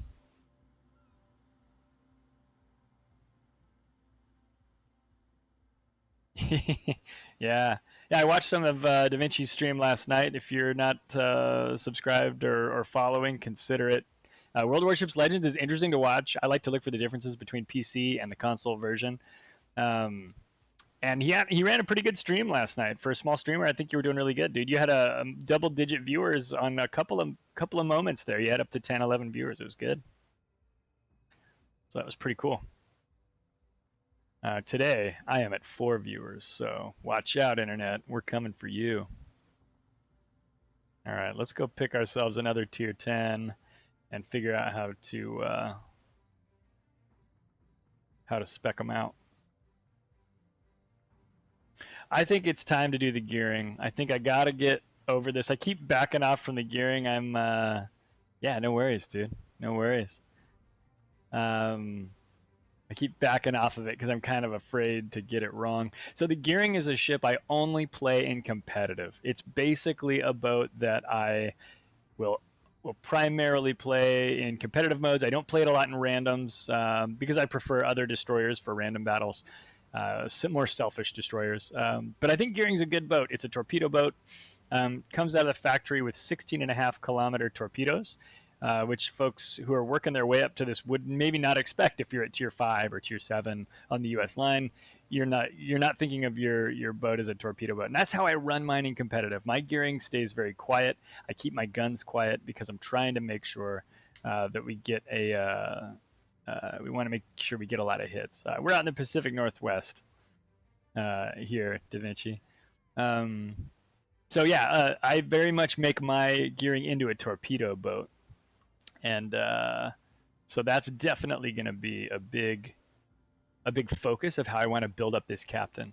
So we talked earlier about main battery traverse speed on this boat. In fact, we compared and contrasted. Yes, that's true. That's a good point. Hashtag PNW life.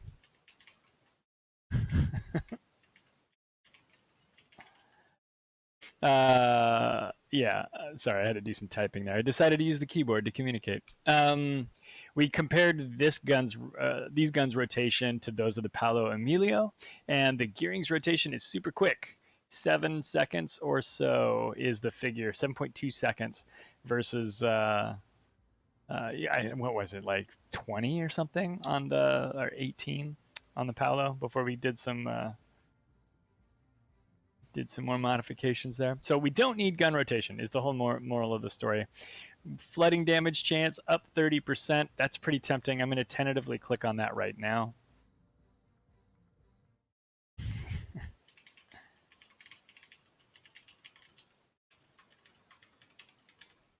I'm going to tentatively click on that now. Shell swapping, not a problem on destroyers. I reload so quickly, that's not a problem. Incoming fire alert. I've never felt like this was a good skill. I am shocked that it survived the... I'm shocked that it survived the rework. Somebody must take it, I guess. Or they needed some filler to make the one pointers not valuable. Preventative maintenance is kind of tempting. Wargaming recommends. Hashtag Wargaming recommends. But at the end of the day, yeah, I'm going to go with Last Stand probably instead. Just because that's something that was always a staple for destroyer play. You always wanted to have Last Stand, which allows you to continue to maneuver to drive if your steering or your engine gets knocked out. So I'm going to choose Last Stand for now. They're recommending some gun things here. Pyrotechnician. That's going to take our main battery's fire chance from 6%. You can see that on the screen there, up to 7%. I don't know that I feel like that's a huge benefit, especially because I run my gearing mostly as a torpedo boat. I use the guns when I need to, and they're good, but that's not my go-to on this particular platform. So I'm looking at that fire chance and thinking that's not that big of a deal. Yeah, Da Vinci's stream last night was basically him checking torpedoes at bad guys all night. Yeah, I watched him play lots of destroyer battles. Swift Fish makes my torps a little faster. US torps aren't that quick. These ones are at a speed of 66 knots. So if I took Swift Fish, which Wargaming recommends, that pushes us up 3 knots to 69, which is a pretty good number. Nice. And then we can continue taking a look at these other things. Consumable enhancements. Hydroacoustic search is 10%. Action time of surveillance radar, which I don't have. I don't have hydro. I do have a smoke generator, so an extra 10% of smoke wouldn't be crazy. Engine boost action time, also a good thing. You're going to do a lot of redeploying. And so like moving from one position to another, you're going to want to do that. And if you're doing it in stealth, even better, right? Now I'm going to hold off on picking up this one, and we'll see how it goes. I think people like battleships on stream, but the destroyers are a hoot, man. Yeah, it looks like the PC client has a lot of stuff in it that maybe hasn't made it to console. I think more of the game is here for sure. That isn't to say I was pretty impressed with some of the stuff on the console that I watched last night. I was really curious because I'd never sat down and watched anybody play it, so that's why I flipped it on for a bit. But yeah, it was definitely worth seeing. I think there's a couple of GUI tricks, display tricks that I'd like to see make their way to the PC version. But if they don't, I'm fine. I don't do AP shells. That's not going to happen. Priority target is one that I used to be a staple. I would take it every time, but I don't think it's going to be as popular going forward. It's just too expensive now. So looking at this, tier 10 destroyers, I like to take survivability expert. It gives me an extra 3,500 hit points. That is 1 or 2 the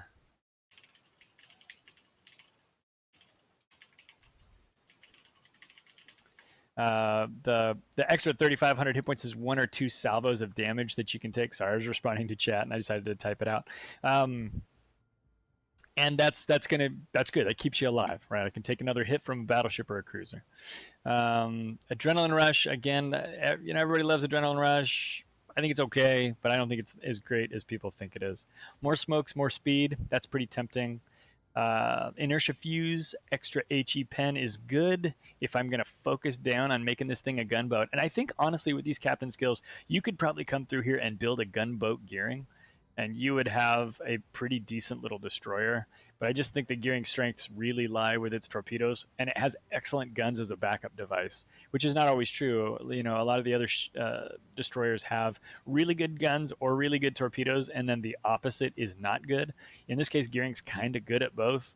I like the torpedo game a little bit better in this case.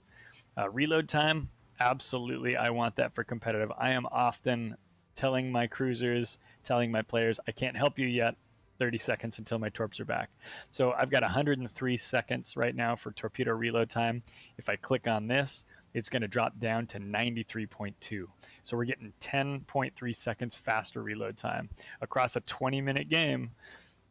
That's going to be like, well, what do I say about battleships? In 20 minutes, battleships get to shoot 40 times at 30 seconds.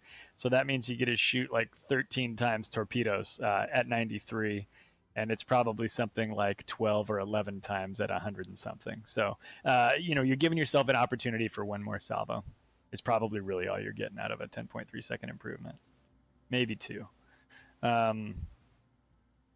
Main battery specialist. I like the reload time, actually, and I'm tempted by this one. I know I've been talking about how I want to make this a torpedo boat, but reload time on the main battery for the gearing. Gearing's a good little gunboat, and if you take that, 5% of 3.4 is not very much, though. I bet you it's going to put us to 3.3. Yeah, so it's only going to take 0.2 of a second off of there. So I feel like that's a really expensive thing to get 0.2 of a second. Let me grab a calculator real quick. Let me see how many rounds. 60 seconds divided by 3.4 right now? Is that what I said? Yeah. So it's 17.6 rounds a minute. If you do the update or the upgrade, you get to 18.75. So I don't know that that's quite big enough for me to want to take that one, even though I do agree that's a nice benefit there. Again, tempted by Superintendent, not going to click it yet. I did click fill them tubes. We're going to look at main battery, AA expert. So main battery firing range goes up. I don't care. I'm not going to do that. It's just not happening. Sorry, guys. Swift in silence. I want this one real bad. I just tested this out of my Paolo Emilio earlier on stream. 199,000 damage, cruising at 60.1 knots. It was awesome. So yeah, we're definitely interested in Swift in silence. So I'm going to scoop that one up, at least tentatively. I've got 4 points remaining. There's nowhere to spend them except for concealment expert at this point. Now, my captain has 19 points. I'm going to get 2 more before she's maxed out. So in a world where I have the cool thing, one thing that I like, I guess, let me back up. One thing that I really like about what we're doing with the destroyer skills or the commander skills is that you can kind of shop for all of your things. You can see all of the changes reflected on the screen here that show where your what your specs are going to come out to be. So over here on this side of the screen, you can see my torpedoes are going to be 3 knots faster. Torpedo tube is going to reload 10.3 seconds faster. And you can see all this before committing to buying the skills, which is cool. The other thing you can do is you can spend points you don't have. So I can come in here with a 6-point captain and I can shop all 21. I can build my whole plan and know what it is and see how it's going to fit, which is really slick. I believe, is it also possible that I can choose this? I can't hit master, can I? I was wondering if I could hit master and it automatically skills those up when I get the points. That'd be really cool. Yeah. So anyway, long story short, if I had 2 more points, what would I spend them on? That is the question I'd like to answer next. I wouldn't be able to get another 4-pointer, so I couldn't get something like Dazzle. I think with the gearing, I'm trying to play it max stealth. So I'm going to just try to not get spotted. And if I get spotted, I'm going to deal with the consequences. If you're running a gunboat gearing, you probably want Dazzle, because that means you're going to engage. You're going to be stealthy enough in the gearing that you decide when you want to get spotted. You're going to walk up to a battleship, walk up to a cruiser, and you're going to say, okay, boys, pull the corks out of the guns. Let's start shooting. And when you do, that's when you get spotted. That's you being in charge of it. The only time you should ever be outspotted is if something more stealthy than you, like a shimakaze, pops up and goes, hey, surprise, and then you get spotted. Every other time, it's opt-in detectability. That and radar, I guess. Radar is the other case that's not so fun for you. So you can choose when you get spotted. And with Dazzle, that's fantastic. So gunboat, I would recommend this. For my torp build, I'm not going to recommend it. I don't know that I care about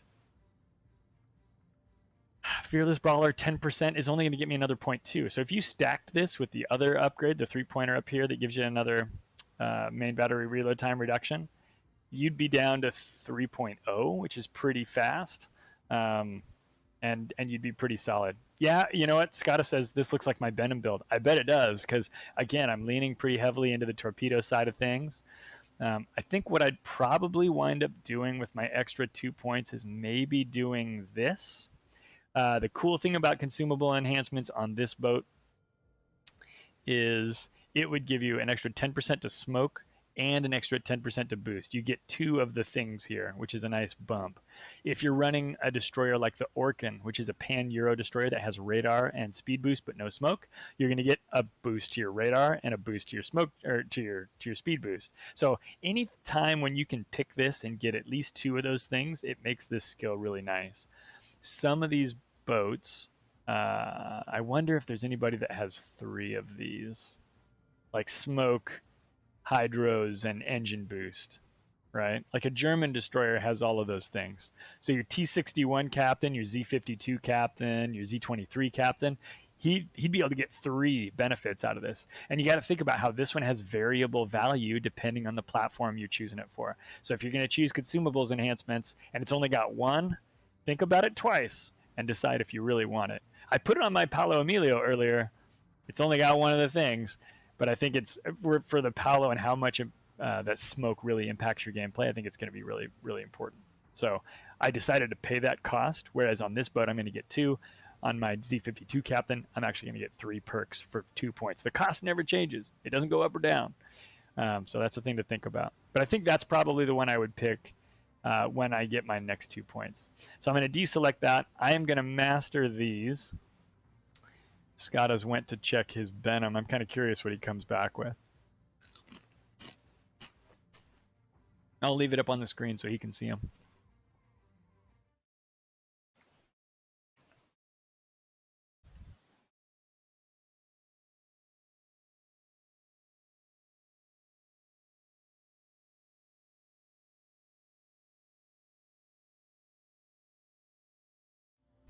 I figured out why my dad called. He sent me a picture of what appears to be a Bluetooth speaker. He's trying to figure out how to use a Bluetooth speaker. I'll have to call him back. That'll be fun. Hello, Father. Let me explain to you the ways of technology. I could have Superintendent. Let's see, what did you say? Very similar. I actually didn't take Swift and Silent, so I could have Superintendent and Preventative Maintenance. Yeah, I'm kind of bummed that I don't have Superintendent right now. Super bummed.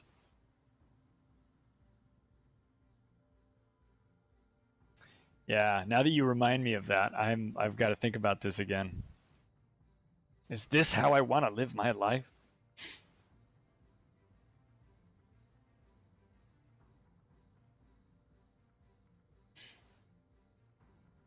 The US smoke lasts forever. And the thing about Swift and Silent versus the Turbo is Swift and Silent is you can think of it as a 20-minute action time, as long as you're not spotted. It is conditional, but like 20 minutes of I can go 8% faster versus, a minute and a half or something.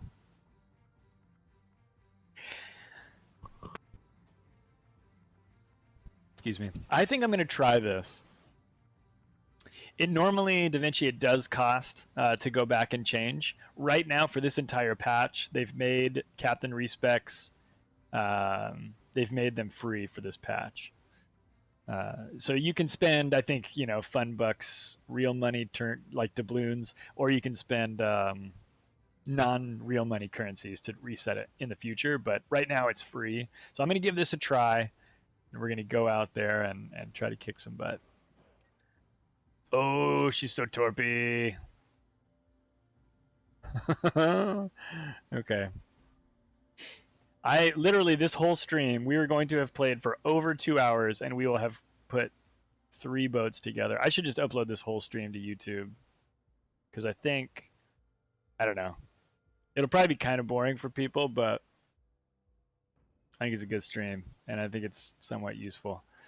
Okay, I can solve that problem on my own later. Let's go back to the division here. We still got Scott. He's got the Borgogna. Bergonismo. It's not Italian. It's French. Un, deux, trois, Bourgogne. Still can't do it. I think you're talking. That's an old message. I'm going to ready up in the Goering. Let me take a look at my equipment real quick. So I've got all kinds of cool toys bolted to this thing. Yeah, torps are great. So you're kind of a destroyer main then, Dev?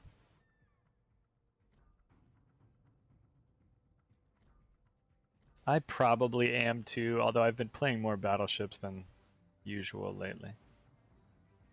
Alright, let's get in there. Let's go see if we can find some things to sink. I'm gonna take a quick step out. I'll be right back.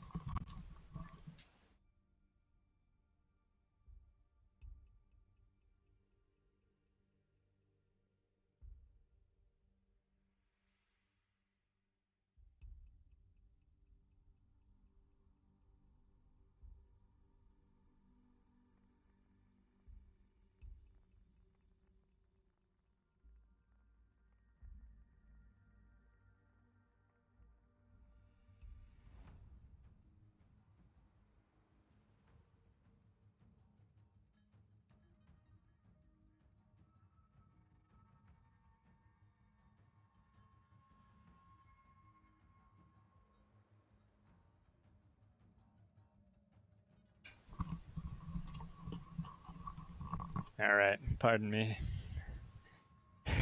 Battleships with torps. Alright. We are in Crash Zone Alpha. We got the Gearing. I remember this is the first boat I ever played in World of Warships. I played it at PAX West.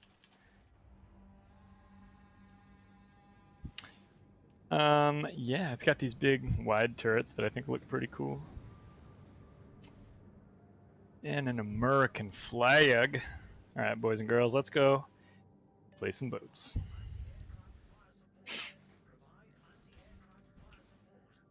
You know what? Oh my gosh, Minotaur. That's a cool camo this guy has. Look at that. Yeah, is that the Shark's camo? Yes, that is his job.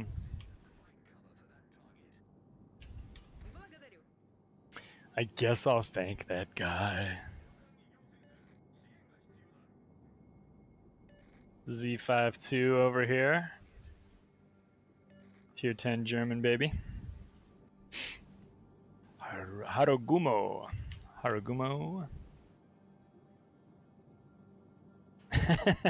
Hey, stop that noise. That's funny. I won't pile on. Those guys know what's going on. Let's see what happens. What do the enemies have? They have a... jeez. Harugumo, Shima Shima, Holland. I don't like any of that. What are you driving? Oh, Burgonia. You got a secondary build on the Berg?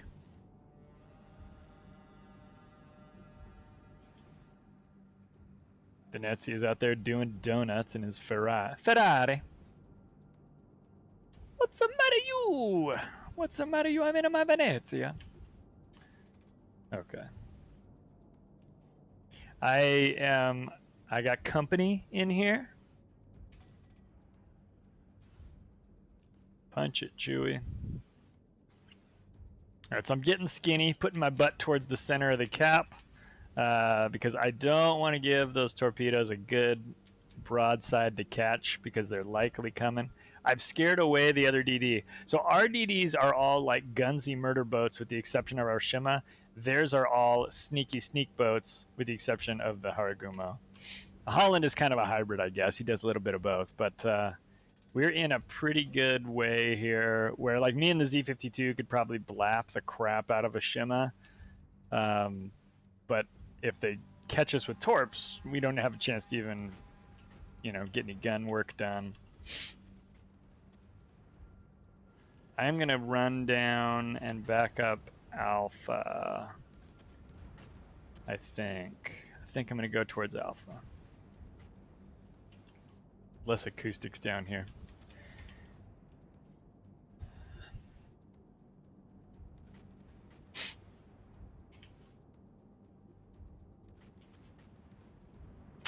Yeah, as you kind of get your head wrapped around the strengths of the different classes, you figure out, where can I park this thing and I'll put the best influence on the game, or where can I be that's the most effective for me and my crew.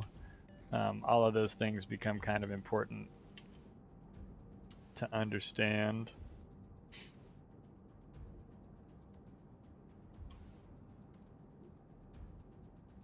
And then, you know, there's some ships that break the rules, right? You got like battleships that have speed boost in the French line, at least on PC, and you've got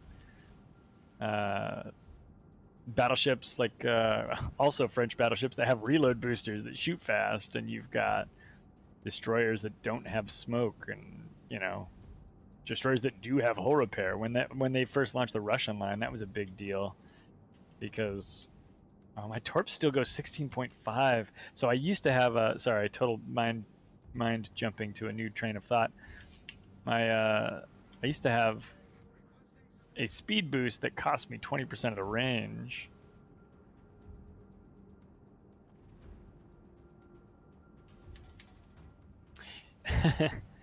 And now I don't have that range penalty. Yeah, that makes a lot of sense. I mean, here's those good US guns we were talking about. When you die in World of Warships, I'm always annoying people around me by saying it's because you made a mistake like 3 minutes ago. You put yourself in the wrong place, and maybe you didn't understand it was dangerous, or maybe you didn't understand this, that, or whatever. Or maybe you just didn't know where the enemy was, and so you moved out without enough intel or something. But yeah, if you get killed, you gotta go, okay, why did I die? Understand that, and then just try to avoid that in the future. And you know, I'm 8,000 games into this crap now, and I'm still getting killed in places I shouldn't be. I think I feel pretty good about the way this match is going. Pietro Pavlovsk. Let's go get the Petra. He already used his radar. Unfortunately, I wasted a salvo of torps that I could have used as anti-Petro torps.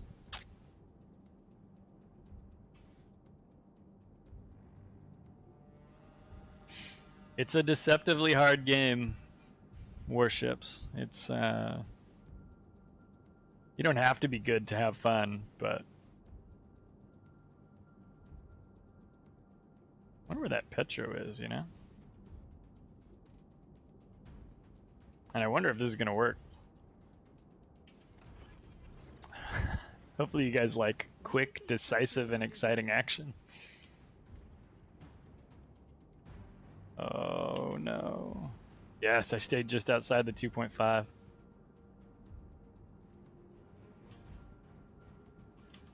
Hello.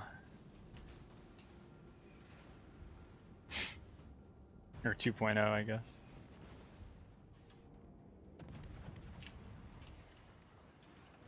Oh no, I thought he was beached. I didn't think he could sneak around. I missed with all of them. Oh no.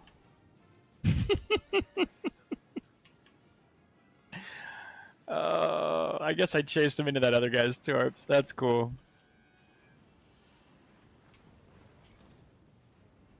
Двигатель выведен из строя.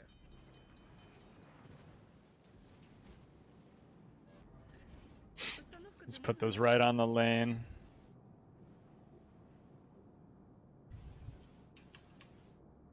Yeah, we're gonna have to start doing some actual work here. I feel like we're letting our team down, or I am anyway. Oh no, Scott is dead too.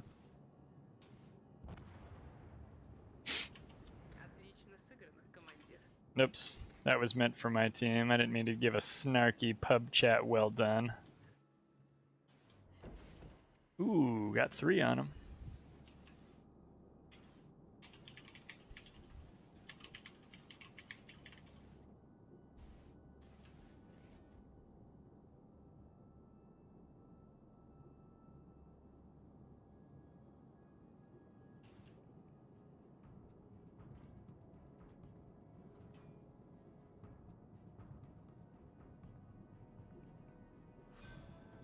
Ooh, got him. Got him, baby. Двигатель в штатном режиме. It's a dirty business, torpedoing Ohios. All right, let's get back to work. We're gonna lose this. I don't know why we're talking all this. Well, not we, but they're talking smack about how they all suck on their team. But we need to pull ourselves up by our bootstraps.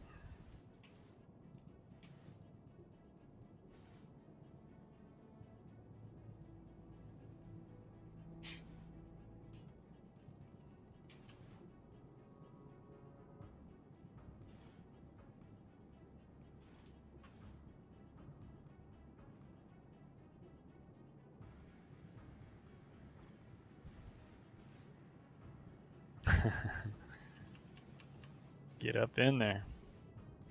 Yeah, I have a Dasha captain on this, and she does not speak English, so. But she's the American Dasha captain that came out whenever.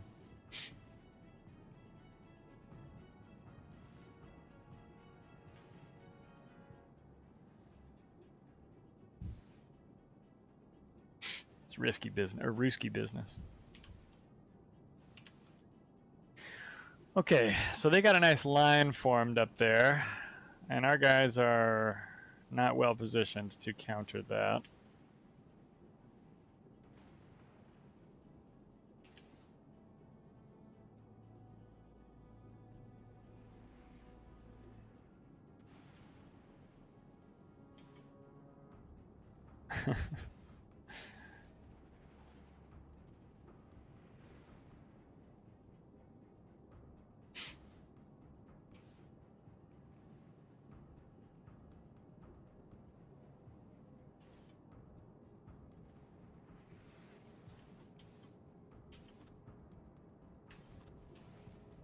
Uh-oh.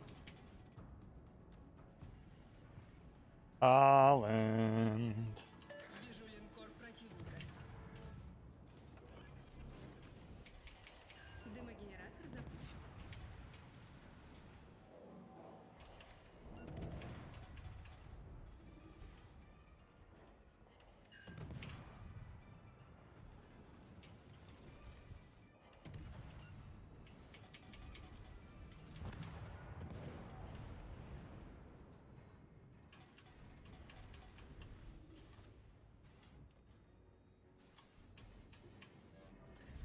Постановка дымов завершена. Yeah.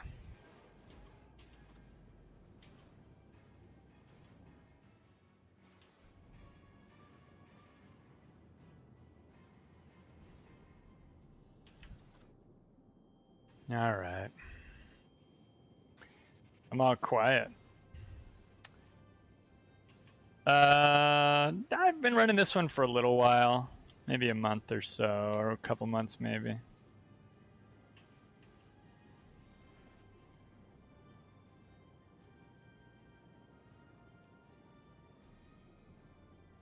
Acoustics.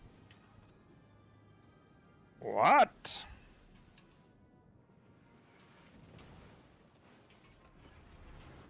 Башня главного калибра выведена из строя.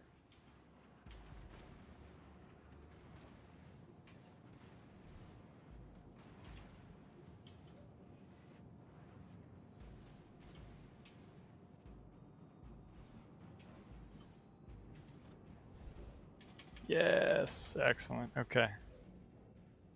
Sorry, I'm not very narrative right now. Your console crosshairs are neat. I was trying to figure those out last night. It's like you only have one pointer, it seemed like, for all your guns.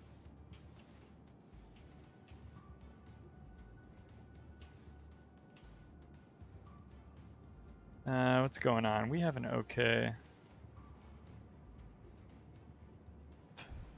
score. We're not totally boned that way.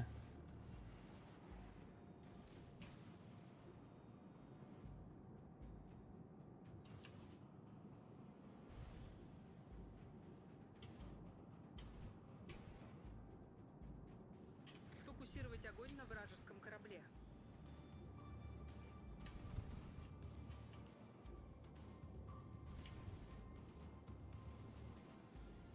There you go, Shima. Nice job. Yeah, I thought you guys had like, it's like a circle, but then it like that grows back in little segments based on each of your guns, I think.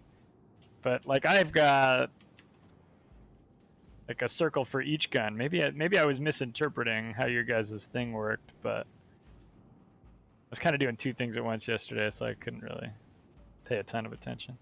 So I'm gonna land that one. No! Двигатель в штатном режиме. Команда противника близко. Shoot, it's just me and this Shima now. Come on, hit him, buddy. Yes, thank you. Большое спасибо. Хорошая работа, командир.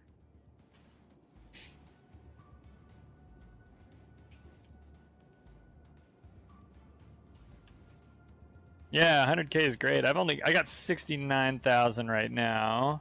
All of it pretty much on the Ohio. Trouble we're gonna have is if that Holland pops up, and he's in alpha. Never mind, we're fine over here with these battleships.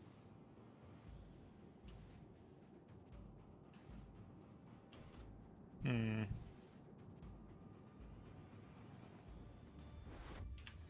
противника близка к победе.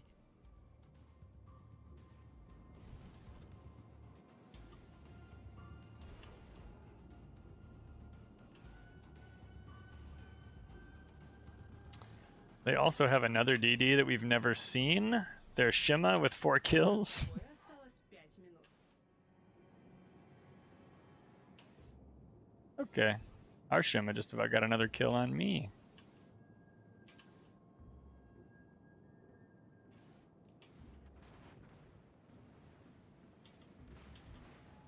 This isn't gonna go well.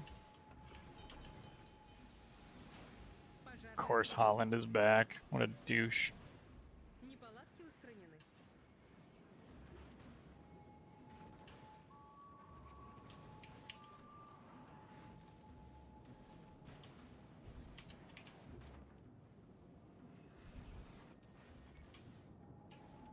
Двигатель выведен из строя.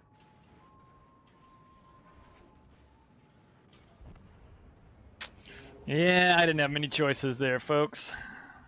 Encircled. Worst battle yet. Stupid Captain Rework. It's all their fault.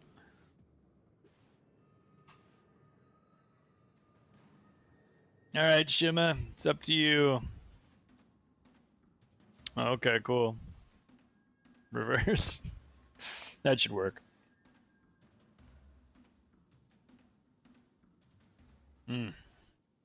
That was a rough one, but I don't know. I felt like my gearing played okay. I think it was good at torpedoes. It was still a reasonable gunboat. I have a lot more distance. I got a lot more range out of my torps than I used to.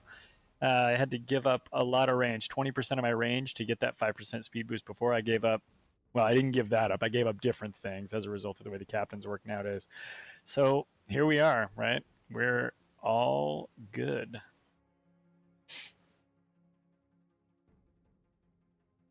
Mid-pack. But I think that's a reasonable config for that captain. I'm not going to call that perfectly optimized or amazing or this is what everyone should do, and if you're not doing it this way, you're wrong, because I don't know. I'm just a dude who plays video games. But I think that's a fairly good configuration for this boat if you're leaning on a torpedo playstyle. So with that, I think we are going to call our Saturday morning ship stream to an end. We played 3 battles in 2 hours and 15 minutes, and we also trained 3 captains using the new free captain or the new captain configurations. 2 destroyer captains and a cruiser captain. That was Paolo Emilio, Gearing, and Alexander Nevsky. The cool thing about the Paolo is that being a premium ship means I can use that 19-point captain on another Italian platform. So when battleships roll around, or maybe when I get my next tier 9 Italian cruiser, I'll throw that captain on there. What I need to get is Luigi Sansonetti skilled up, because I think he's going to wind up being my battleship captain. But right now he's sitting at 12 points, so he is not the most capable captain that I've got there. So we'll talk more about that in the future. Until then, I hope everybody has a great Saturday. Get out there, sail some ships, have some fun, be nice to people in game, because there's no reason to be a total tool, and have a good time. We'll catch you guys next time around. Thanks for watching.